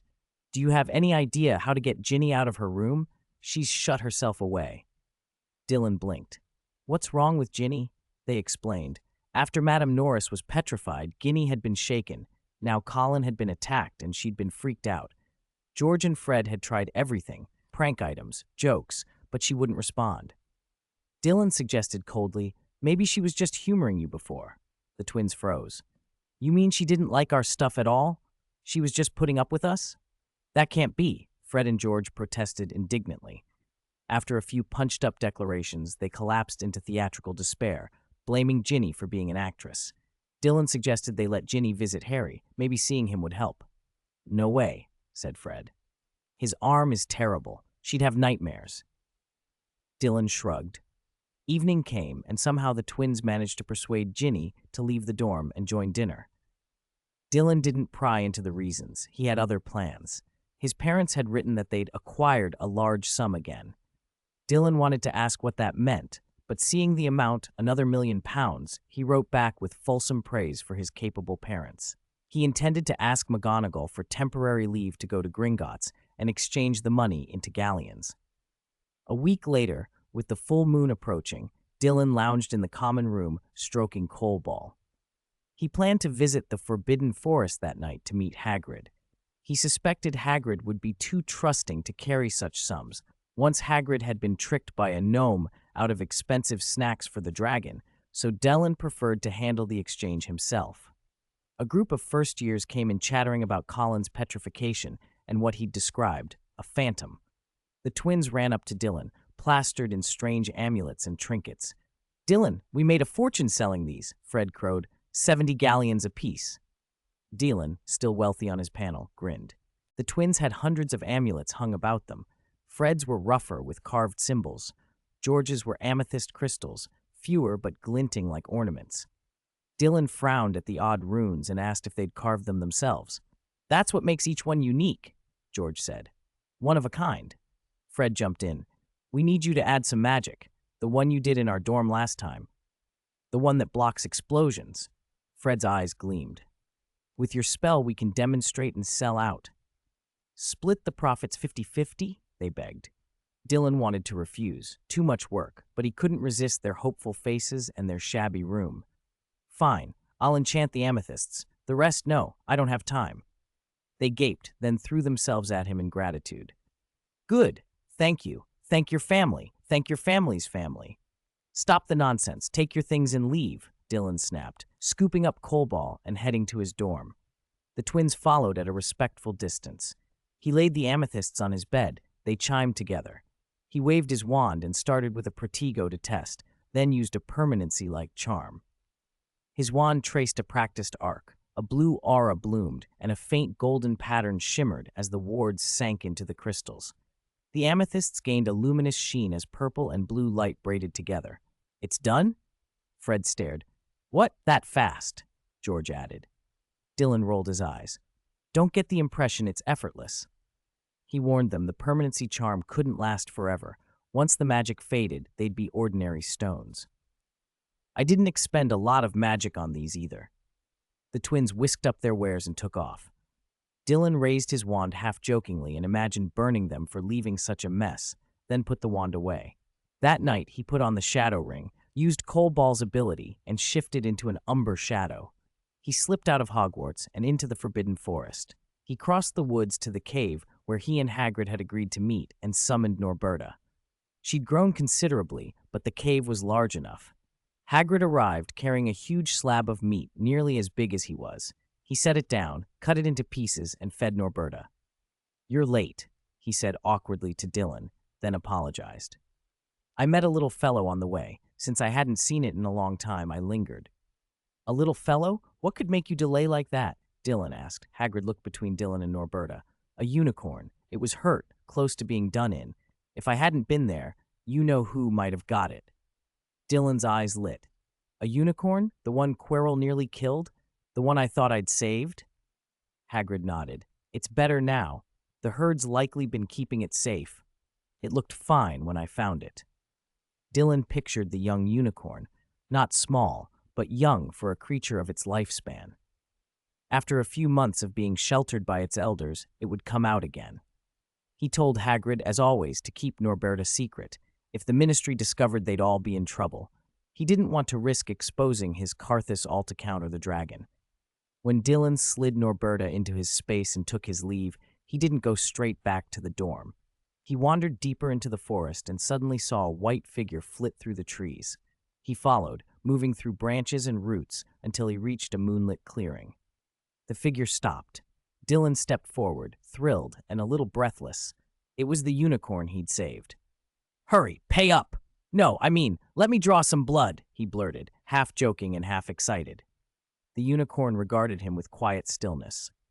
A pale moon hung high above the black velvet sky, silver-blue mist drifting through the forest.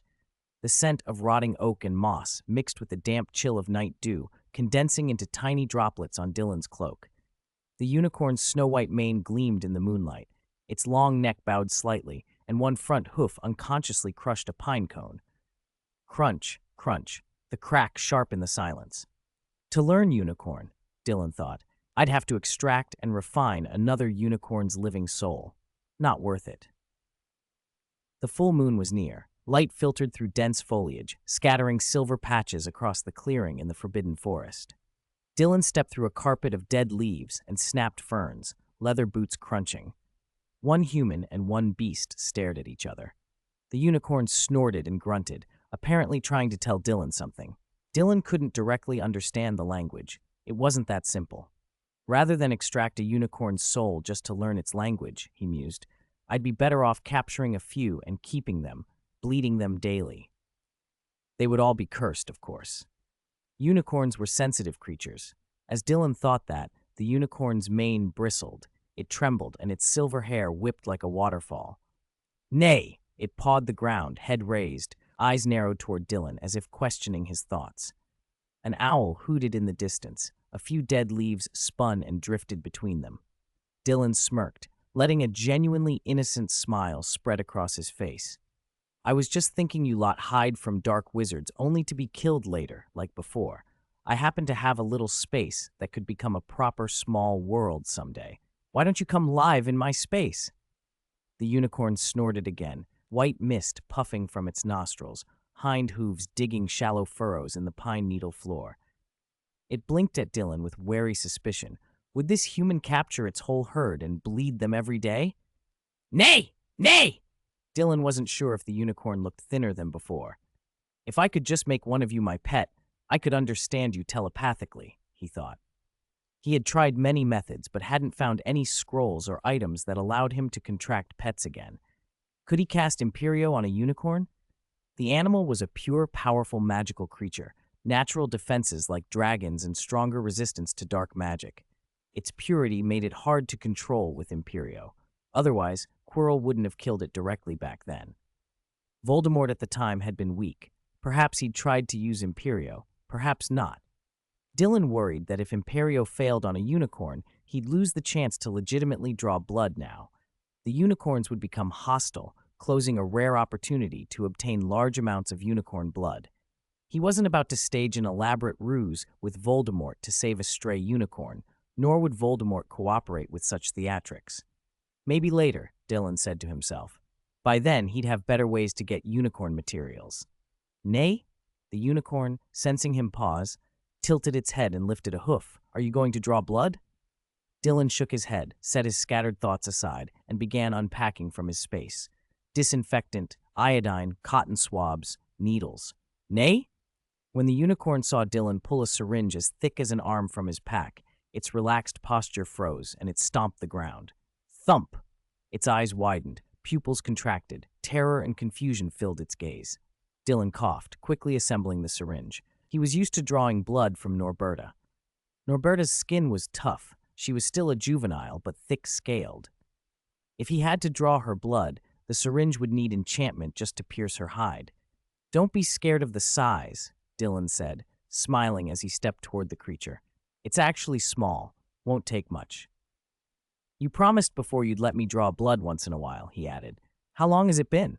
The unicorn snorted. Dylan steadied the big syringe in both hands. The unicorn retreated, trying to keep distance. At his words, the beast wrestled with itself. Finally, it stopped, lifted a hind leg, then lowered it again in reluctance, turning to present its rear and slightly raising its hoof, helpless and humiliated. Dylan couldn't help but chuckle. He put the large syringe back into his space where the unicorn couldn't see and produced a much smaller one. Gently, he held the unicorn's trembling hoof. The needle pierced, the unicorn tensed instinctively, but the expected sharp pain didn't come.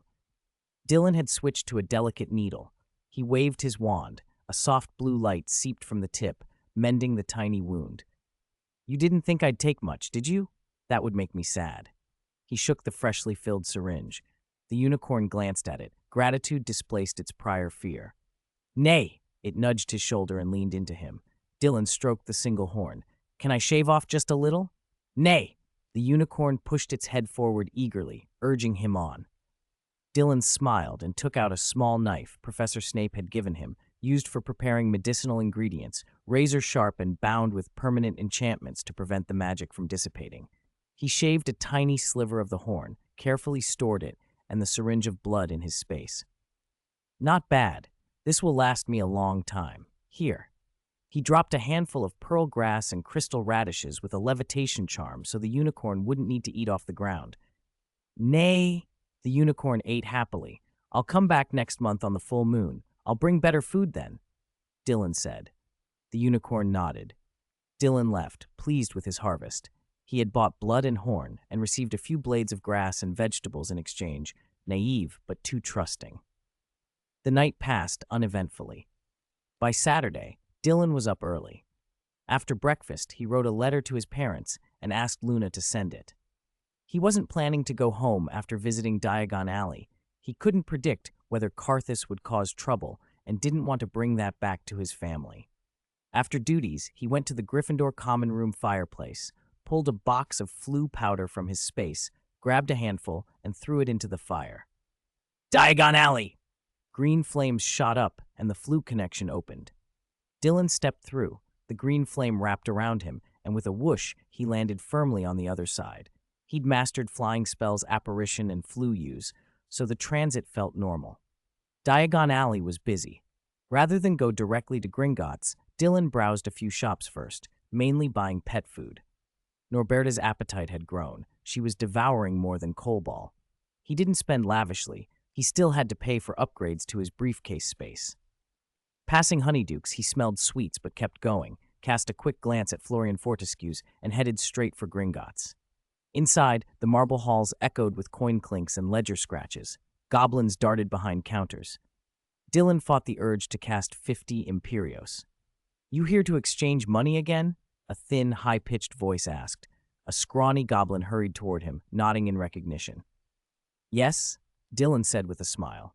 "You know I spend ages processing your exchanges," the goblin complained. "I didn't know," Dylan replied innocently. The goblin frowned.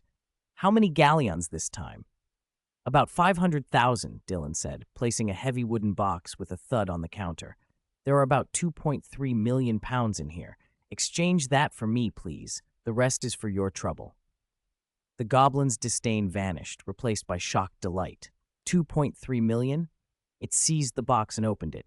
Inside were neatly stacked bundles of paper pounds, far more than 2 million. The goblin's mouth stretched in a fawning grin. "We've been discussing removing pounds as an exchange option," it said, lowering its voice in a conspiratorial squeak. "Some goblins think Muggle currency is too risky." Dylan raised an eyebrow.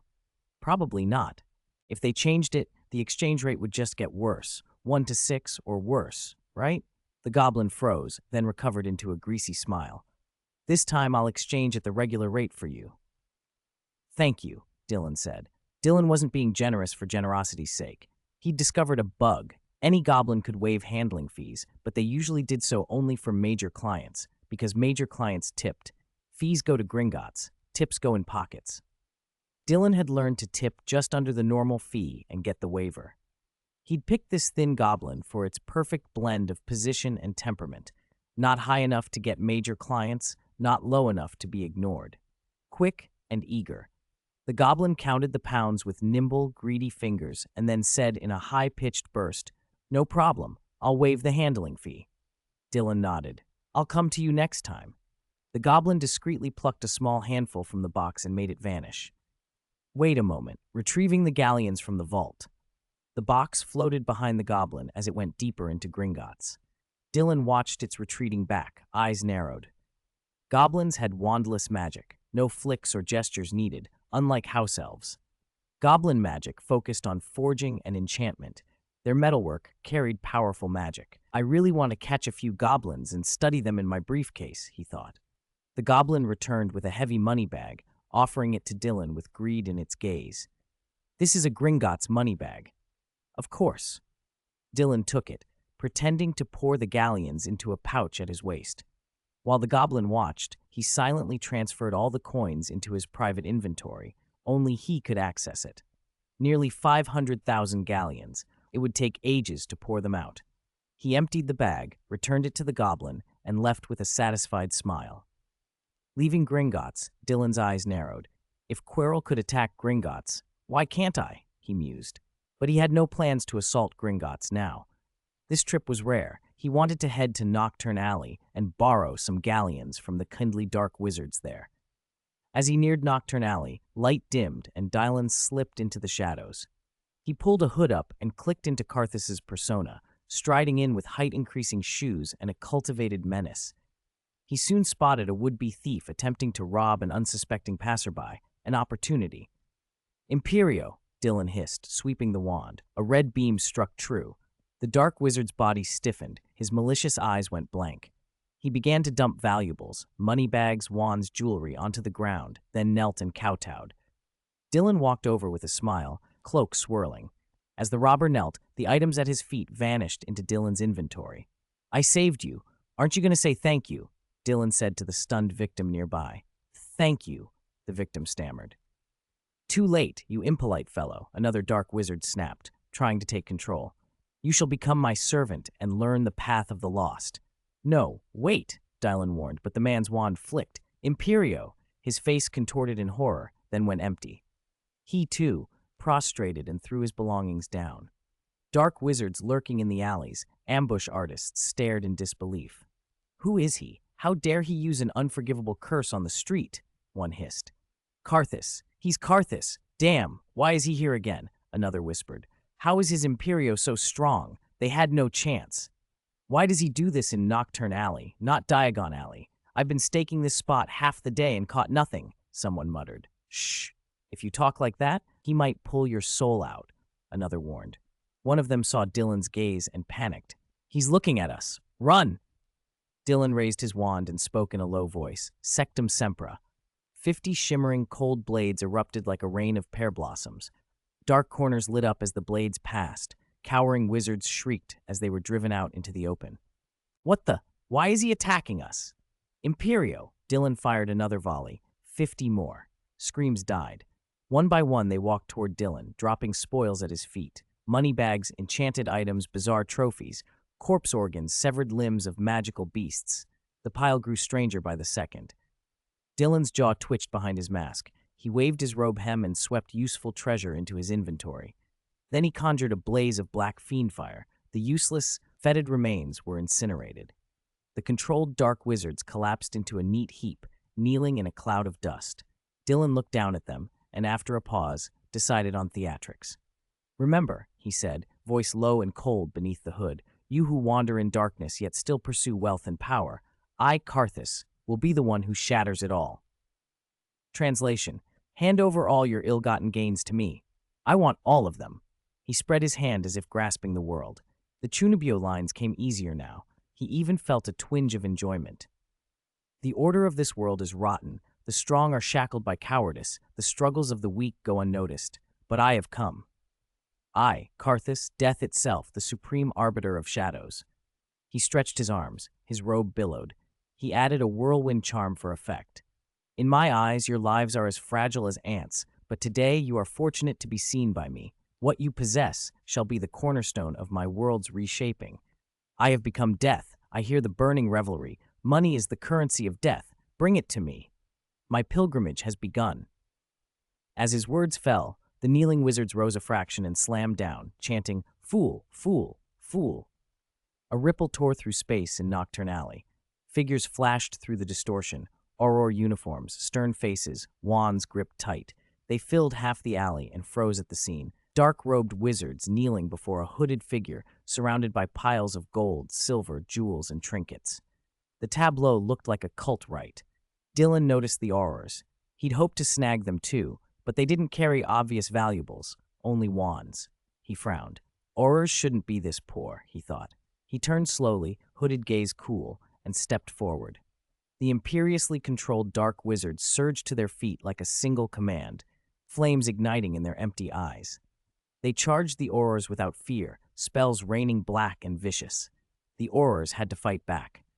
Meanwhile, Dylan walked deeper into the chaos.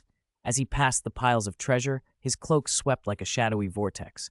Gold, silver, and jewels seemed swallowed by darkness and vanished into his inventory. Anything too repulsive or useless was consumed by fiend fire. Don't let him escape this time, an Auror shouted, but was pushed back by an uncontrolled curse. How did they become so strong all of a sudden? Wait, he's the one controlling them, someone spotted. Who is he? How? Dylan's figure blurred as he slipped through the turmoil, leaving only a chilling silhouette behind. Then he melted into Nocturne Alley's deep shadows and was gone. Chapter 137. Voldemort's daughter captured? Did he really have a daughter?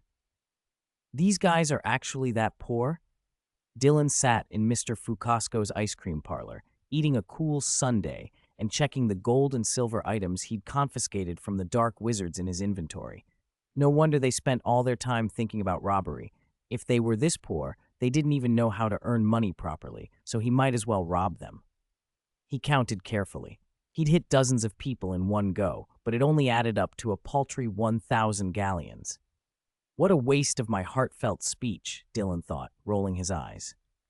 During the summer, the dark wizards lurking in back alleys would at least hand over a few hundred galleons each. He hadn't expected the dark wizards in Nocturne Alley to be so broke. Dylan sighed.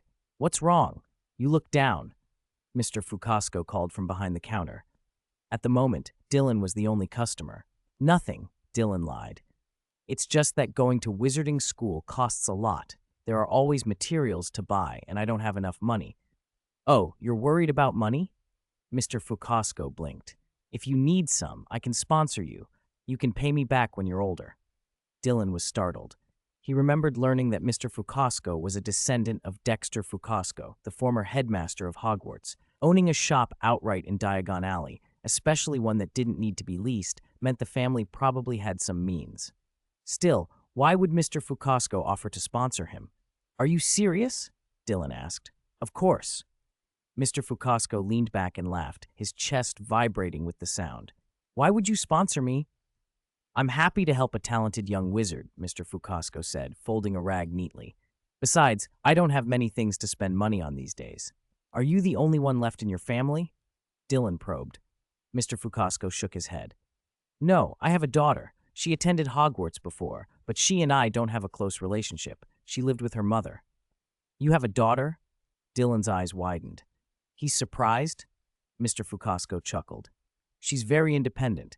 Even when her mother died, she didn't ask me to help pay her tuition. Dylan had no idea Mr. Fukasco had a daughter. He blinked several times and blurted, Has she graduated yet? Mr. Fukasco raised an eyebrow and smiled, pride creeping into his expression. Yes, she just graduated and started working at the ministry. She's an Auror. When Dylan heard Auror, he froze. He vaguely remembered that many of the people who had come to apprehend him earlier had included several young women. Had he beaten up someone's daughter? No, he hadn't laid a hand on anyone. Those dark wizards had attacked him first, misunderstanding the situation.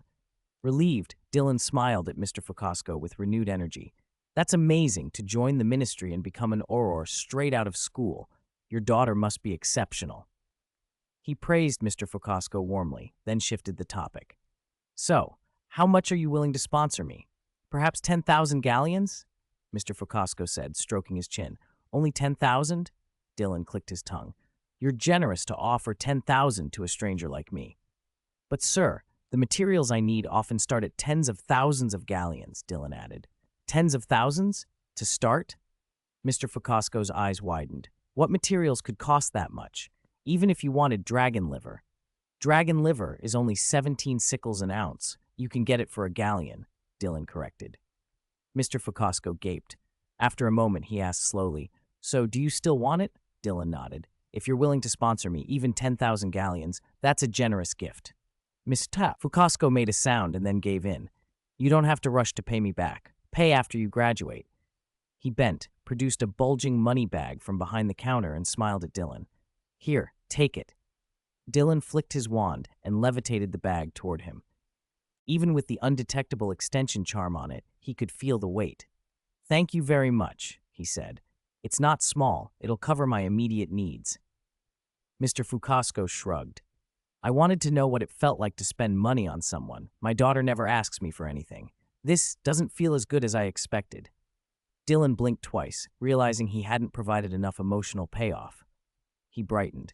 Sir, you are my benefactor. I was wondering where I'd find the funds to buy materials, and your 10,000 galleons appeared like a miracle. My future suddenly looks brighter. If I make it big someday, I'll send you honeydew sweets. Well, not the most expensive kind. Ha, you rascal, Mr. Fukasco laughed. Dylan tucked the money bag into his pocket and, without returning it, took a napkin to wipe cream from the corner of his mouth. He stood slowly. I'll remember your kindness and repay you someday, sir. Mr. Fukasco waved a hand. Don't make such a fuss. I don't really have many uses for the money, but this is all I can spare. 10,000 is plenty, Dylan said. I can get lots of supplies with it. I'll be off now. Professor McGonagall only gave me less than a day off. If you ever need anything, write to me. I'll listen. Just listen, not help, right? Mr. Fukasco chuckled. How could that be? Dylan smirked. I'll go now. Hurry back to school, and don't stay here too long. There's trouble with Aurors out and about. Mr. Fukasco warned again, and don't go to Nocturne Alley. There's bound to be trouble. Dylan nodded. Under Mr. Fukasco's surprised look, he bid him farewell and left.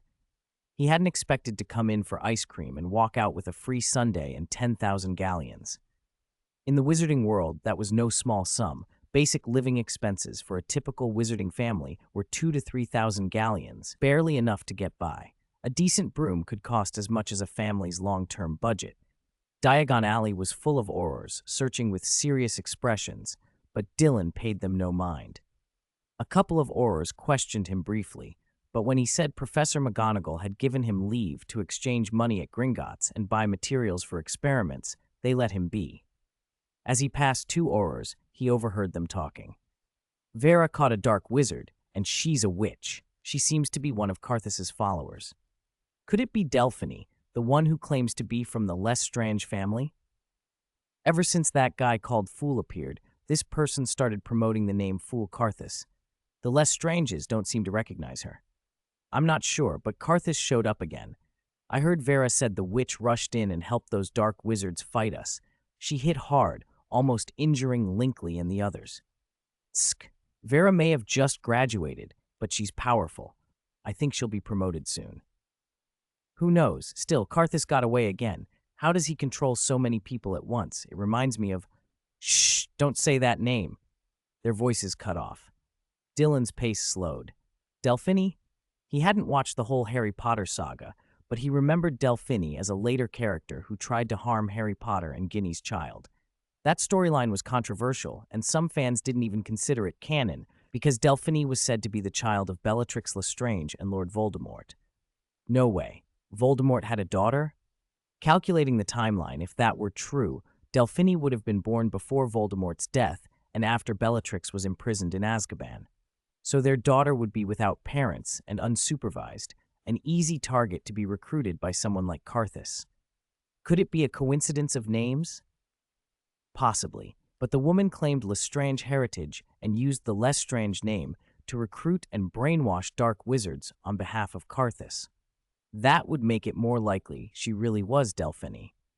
No wonder Dylan's achievement pop-ups about expanding Carthus's influence had been happening more often lately. Did he inadvertently pull her into the timeline early, only for the Ministry to capture her? If the Ministry had her now, maybe they'd keep her in custody and prevent her from targeting Harry's child later. Dylan smirked at the thought. He'd saved Harry's son years in advance.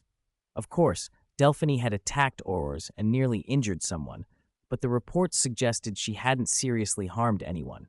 Even if she was caught, she might only be detained for a short time. After all, she hadn't committed anything earth-shattering yet. Her father was still the one causing trouble in this timeline. Maybe, Dylan considered, Delphine wasn't actually Voldemort's child at all, perhaps Bellatrix's alone, and Delphine claimed Voldemort's paternity for public effect. The thought intrigued him. Next time he met Voldemort, besides using him to grind achievements, he could ask some gossip. He reached the flue fireplace without issue, grabbed a pinch of flue powder, threw it into a green flame, and stepped through.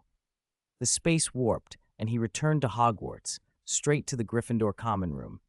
It was only afternoon. As he stepped out of the fireplace, Neville, fresh from the greenhouses, bumped into him. "Dylan, you back from shopping?" Neville asked. "Yeah, I got pretty much everything I needed." Neville grinned. "You weren't here today, but the Weasleys almost sold out of the amethysts they made. Everyone wanted them." "Oh, they sold out?" "They're gone, but they still had wooden plaques and other things and sold quite a few of those too." Just then, Fred and George appeared. Their faces lit up when they saw Dylan, and they charged over. "Dylan, I need you." Chapter 138, 1,000,000 galleons? Just spend it. Give me the super evolution of the suitcase. Dylan's robes brushed the lingering warmth of the common room fireplace as he walked Fred and George back to the Gryffindor dormitory, one on each side as if he were piloting two unruly sons. The twins' expectant faces made him sigh. "Aren't your amethysts already sold out?" At the mention of Diagon Alley, Fred and George launched into their grievances. "When we came looking for you today, Neville said you'd taken a day off to go to Diagon Alley." Their voices jumped at the end, high and indignant. "If we'd known that, we'd have begged you to find us some unwanted crystals. We sold out our amethysts today, and some bloke offered us raw materials. But do you know how much he wanted? Almost half our profit. He's mad. We might as well sell wooden signs." Dylan blinked, waved his wand, and a large box of crystals appeared on his bed. Yellow, blue, green, purple, pink, the whole assortment. The stones glowed faintly. The twins' chatter died mid-sentence. Their eyes went wide as saucers. "Dylan, don't tell me. You bought these for us?" Dylan looked at them as if they'd lost their marbles. "What else?" Would I buy so many useless things just to play with? Fred said, half indignant, half amazed. Merlin's big hairy legs, I can't believe it. Dylan, we love you. Dylan smacked each of them lightly. Get out of my sight. Yes, sir. The twins snapped to attention at the foot of his bed. I must have owed you in a past life. Dylan flicked his wand twice, and with a shimmer, the pile of crystals was imbued with protego. All right, take them. Fred and George's Adam's apples bobbed in unison. The twins lunged at the crystals like dogs at a bone. With this many designs, we'll sell thousands of galleons. Maybe even several thousand. Dylan, just wait till your profits roll in. We'll fool people into thinking they're rare Millennium amulets. Dylan waved them out before they could keep wasting time. He wondered which poor sod the twins would con next. Oh, and this is your share. They tucked the protective crystals into a shabby little handbag and turned to leave. Fred paused, fished out half the galleons they'd made from selling crystals, and scattered them clattering onto Dylan's bed. The dark gold coins chimed as they hit the sheets. Dylan raised an eyebrow. Your amethysts actually sold for over 200 galleons? The twins grinned. It's all because your spells worked, Dylan. Using the weekend, they'd been selling fast. They thanked Dylan and slipped out. Neville, tidying his desk, glanced at the coins and muttered, They really know how to make money. I almost believed the stories they were selling, whoever bought those amulets, Dylan chuckled. They're talented or terribly persuasive. That's why I helped. Dylan dropped the galleons into his money slot, pulled a book, used a cleaning charm to dust himself off, kicked off his shoes, and lay back on the bed. He didn't even check the achievements he'd earned. He was itching to unlock the suitcase's ecosystem. He wanted to see how his suitcase would present itself as a world. He half pretended to read while his attention zeroed in on his character panel's money readout. 1,335,190 galleons. He'd converted all his sickles, nuts, and pounds into galleons, over 1.3 million galleons in total. A good haul. Dylan's stomach fluttered. He'd just saved up over $1 million and was about to blow a huge chunk of it. He opened the pet space suitcase entry in his inventory. Item, pet space suitcase. Description. From now on, whether it's little 3, little 4, little 5, or little 6, they can all be raised here. Aren't you happy? Space connection, space expansion, self-contained. Further abilities to be unlocked. Space connection and space expansion were built in. Self-contained was a new unlock he'd bought earlier for 10,000 galleons, so the suitcase could sit in his inventory even with creatures inside. It couldn't be placed into the system panel because of living beings, but at least he didn't have to carry the thing by hand. Much safer. He planned to invest heavily in the suitcase. If someone stole it, he could end up as an obscurus and take the whole world with him. No thief allowed. All right, let's see what this internal ecological self-circulation that costs 1 million galleons actually does. Prompts popped up. Message, do you want to spend 1,000 galleons to unlock internal ecological self-circulation? Message, do you want to spend 100,000 galleons to unlock the forest ecosystem? Message, do you want to spend 235,190 galleons to expand the suitcase space? Yes! Yes! Dylan agreed to all three in one breath. Message, you spent 235,190 galleons to expand 23,519 cubic meters of space. Message, you spent 100,000 galleons to unlock the forest ecosystem. Message, you spent 1,000 galleons to unlock internal ecological self-circulation. He scanned the suitcase panel again. Item, pet space suitcase. Description, a suitcase that its owner finally decided to spend money to transform. Space, 36,750 cubic meters. Abilities, space connection, space expansion, self-contained, internal ecological self-circulation, pet positioning and summoning to be unlocked. Ecosystem, forest, nice. Dylan felt wonderfully refreshed watching the description update. He ignored the not very helpful flavor text and pulled the suitcase out. I'll be doing research inside. Don't wait for me for dinner, he told Neville. He stepped into the suitcase. A damp, earthy scent rolled out like a breeze. 36,000 cubic meters of air unfolded with a soft roar, and the smell of decaying oak and fresh moss hit him. The empty, bookshelf-lined interior he'd known was gone. Now there was a lush little forest. Under his boots, soft earth and a thick layer of leaves gave way. With each step, his soles sank into humus and made a faint rustle. Tall, sturdy trees ringed the space. Dylan paced 2 slow circles. The volume wasn't a flat plain, so although the canopy felt high, the forest's ground area was only about the size of 2 soccer fields, an artificial, compact woodland, but alive. Wind moved through resin and grass scents. A faint floral note lingered. Insects and birds chirped, and small animals scurried by. Of course, unlocking an ecosystem would come with life, Dylan said to himself. He'd paid 1,000,000 galleons for self-circulation. Without creatures and plants, the cycle wouldn't hold.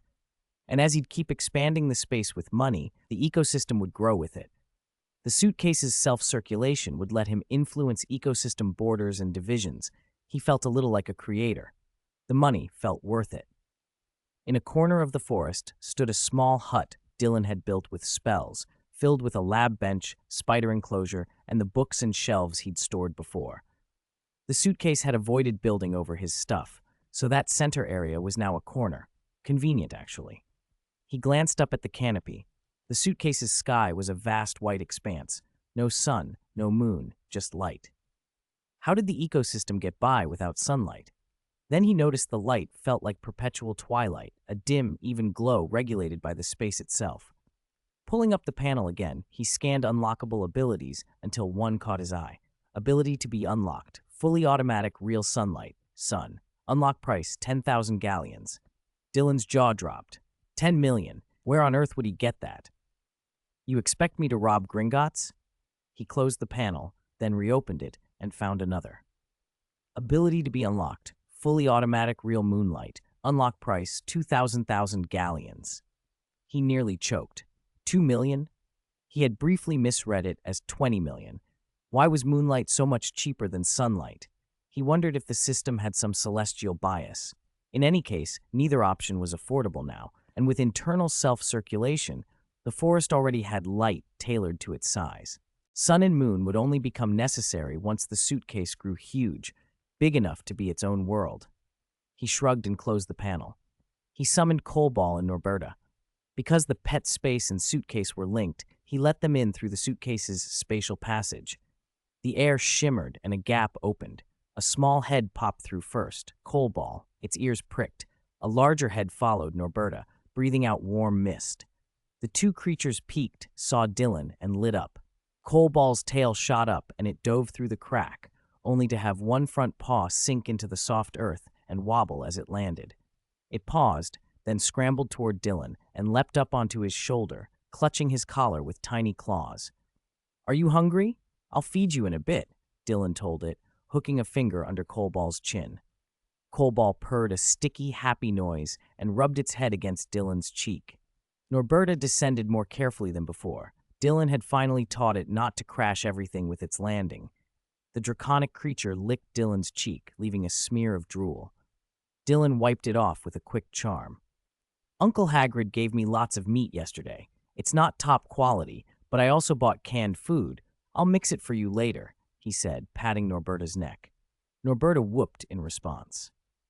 In a year it had grown close to adult size, about the height of a horse, and when its wings were spread, they made a respectable shadow. Its scales had a metallic sheen. They were cool under Dylan's hand.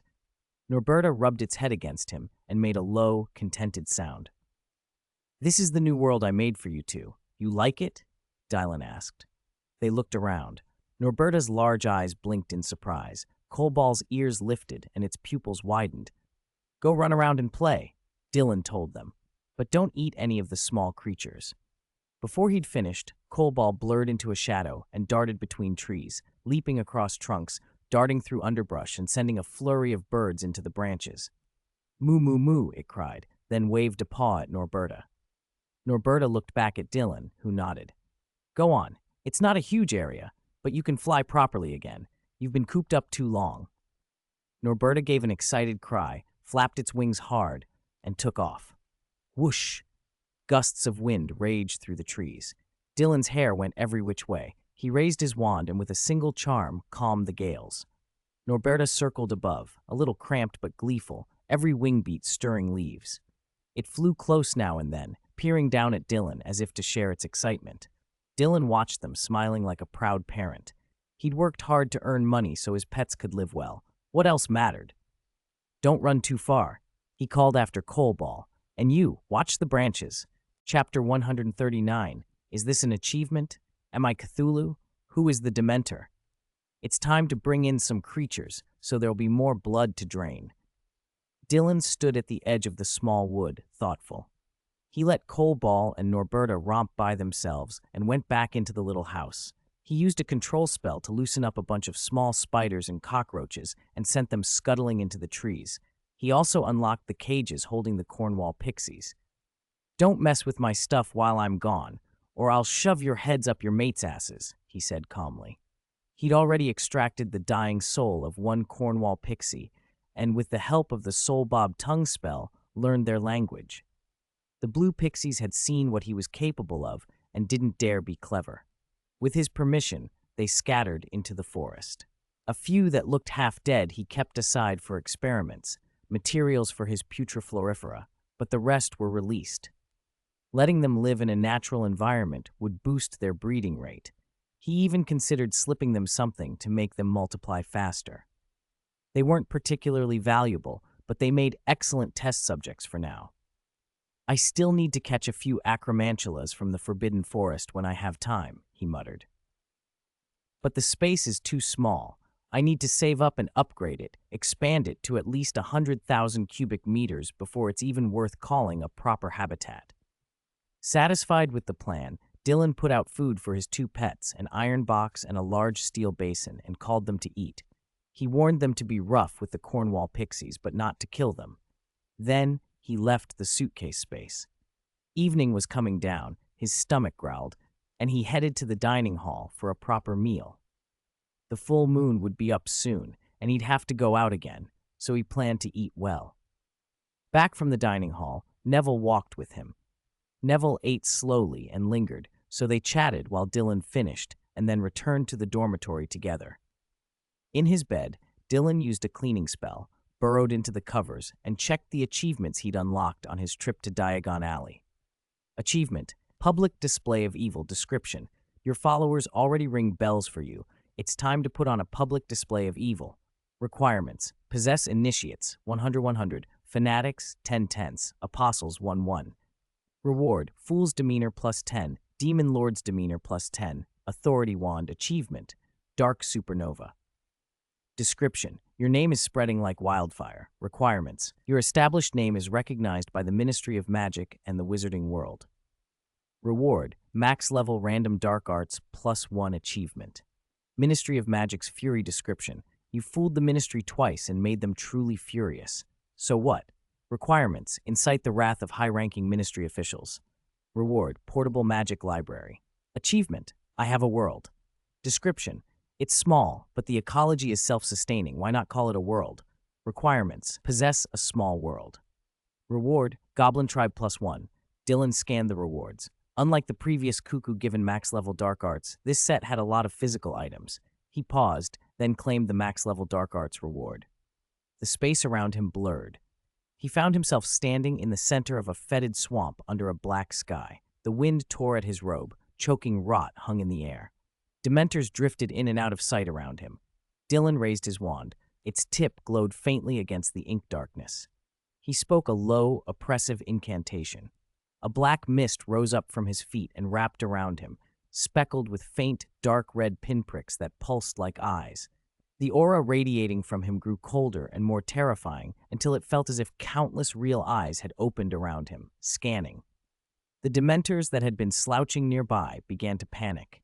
Their vague, shadowy bodies writhed and trembled, as if the sight of those unseen eyes had startled them into madness. Some of them seemed to be desperately searching for happy memories, their last defenses, like frightened birds.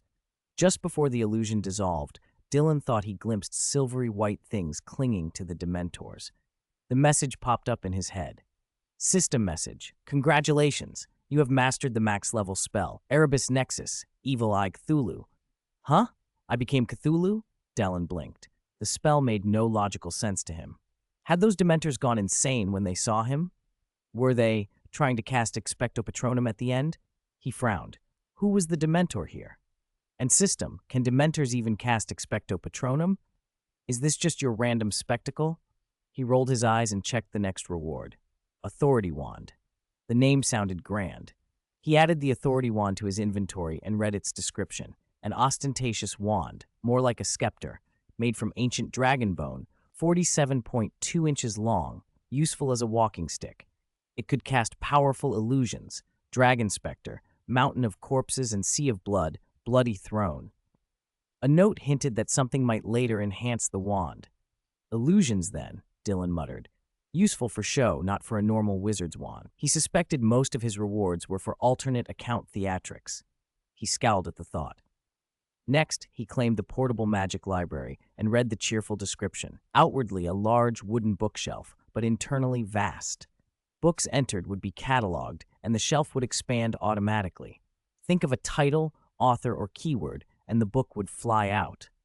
Finally, something practical, Dylan said aloud, pleased. He had plenty of books, his own notes, purchases, copies.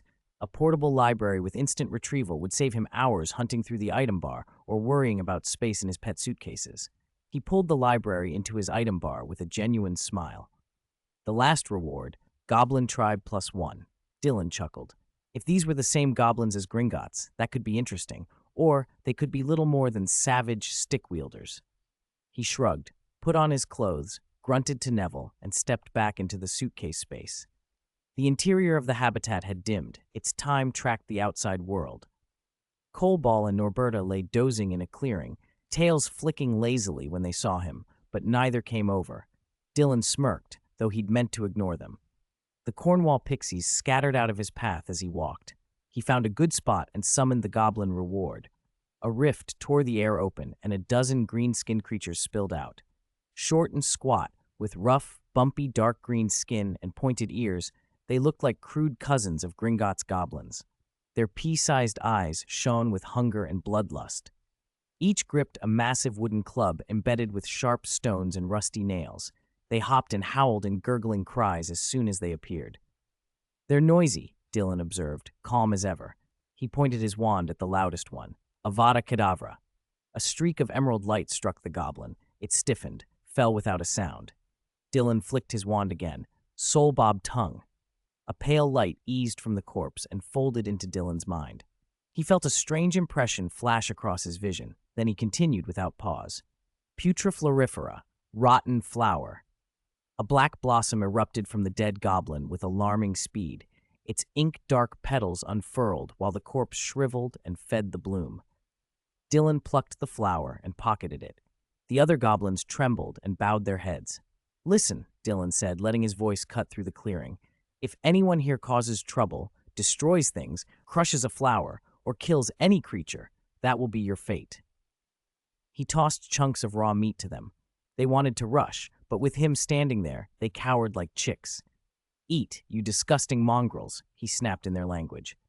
From what he'd learned, these goblins responded to insults more than gentle commands. A beating wasn't enough to inspire obedience, but a humiliating curse would. That suited Dylan fine. He morphed into a black shadow and darted toward the wooden house to set up the little community. He didn't bother fencing them in. The space was small, and between the Cornwall pixies and the pair of pets, there wasn't room for a large population anyway. He'd unlocked ecological self-sustainment, so the creatures could breed and interact naturally. The goblins weren't pleasant, but they filled the need for experimental subjects. After giving Coleball and the others a few instructions, Dylan left the suitcase, already counting up how much more he needed to expand his private world. December brought an even deeper cold. The wind carried the sharp, pine-scented chill from the forbidden forest. Dylan had been waiting for the 19th, the full moon and the first night he would resume preparations to become an animagus, but that would come later. After potions, students poured from the classroom. Professor Snape, expression as cold as ever, cut through the crowd and stopped in front of Dylan. Come with me. Before Dylan could answer, Snape had already turned and moved on, his black robes billowing but not trailing. Dylan blinked, hurried to follow, his long shadow stretching across the flagstones in the late sun. Snape led him straight to his office. Once inside, Snape turned with the same forbidding air, robes fluttering, and fixed Dylan with a glare. Dylan stood there, sheepish. "May I ask why you summoned me, Professor?" he managed politely. Snape's mouth hardened. "Did you see the notice on the bulletin board?" Dylan shook his head. "The house announcements? I don't usually read them." Snape's eyes narrowed. "Attend tonight's duel club." "Duel club?" Dylan frowned. "The one the Defense Against the Dark Arts professor set up?" "Yes." Dylan cocked his head. "Professor, are you sure you want me to take part? If I start fighting other students, what if they cry?" Snape glanced at him. After a beat, he said, "You won't be dueling students." "Then who?" "You'll be dueling a professor. Professor Lockhart. He's been advertising for an assistant. I recommended you." He added, after a pause, "McGonagall and the others recommended you as well." Dylan's eyelids twitched. He was supposed to duel Lockhart? All the professors suggested it? Dylan remembered how he'd dueled McGonagall and Snape before. They must know what he was capable of. He was close to adult wizard strength, perhaps even beyond some of them. Lockhart, on the other hand, well, the faculty certainly knew the real Lockhart by now. Sending him to face Lockhart was almost an insult to the man. "If I defeat him," Dylan began, trying to imagine the headlines. "A student thrashing a professor? That won't look good."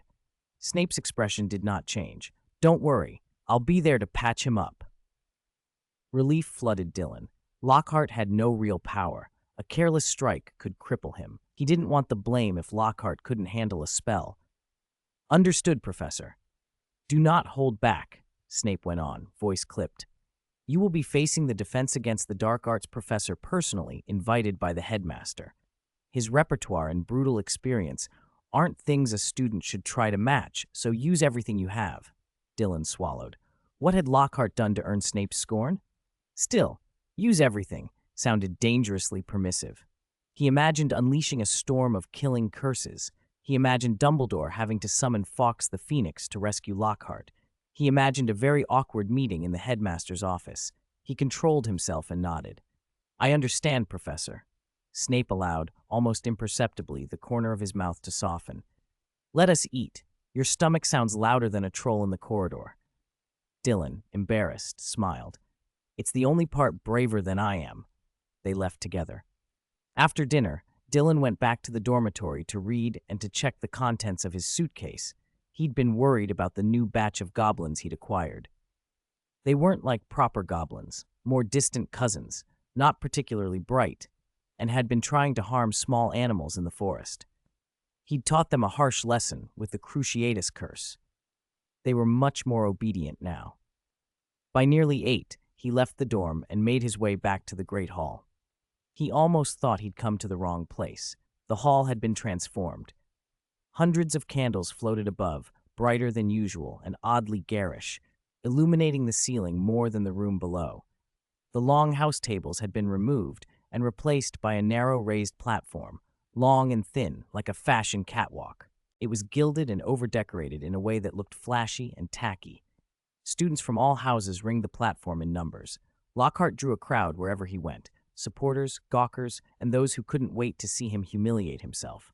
Voices rose around Dylan. "Duel Club. Sounds exciting. Practical magic. No ambiguity in style. I bet on Lockhart. You're braver than I am. First duel club at Hogwarts. I heard Lockhart's organizing it. Maybe he's tired of rumors and wants to prove himself. After all, look at Lockhart, the man who fought a troll." Dylan pushed through the throng just as Lockhart swept onto the stage, receiving a burst of cheers. He was wearing a shock of bright pink velvet, as if sunrise were stitched into the fabric, embroidered with giant golden flowers the size of palms. Dylan inwardly shivered. Lockhart's taste in robes continued to become more outrageous by the week. Lockhart threw his arms wide. "Come closer, everyone. Gather round." He flung his sleeve. It slapped a student in the face. The boy reeled back, sputtering. "Ugh! Smells like 100 perfumes. I'm suffocating." He tossed the robe to the floor. Lockhart barely noticed, or he assumed it was a confession of adoration. "To avoid leaving our students unprepared for dangerous situations," Lockhart declaimed, "Professor Dumbledore has allowed me to open this duel club so that one day you will be able to defend yourselves calmly and elegantly, just like me. For more details, consult my published works. Each one will move you." He struck a pose, then announced grandly, "Let me introduce my assistant, Professor Snape." A murmur passed through the crowd as Snape sat motionless at one end of the platform.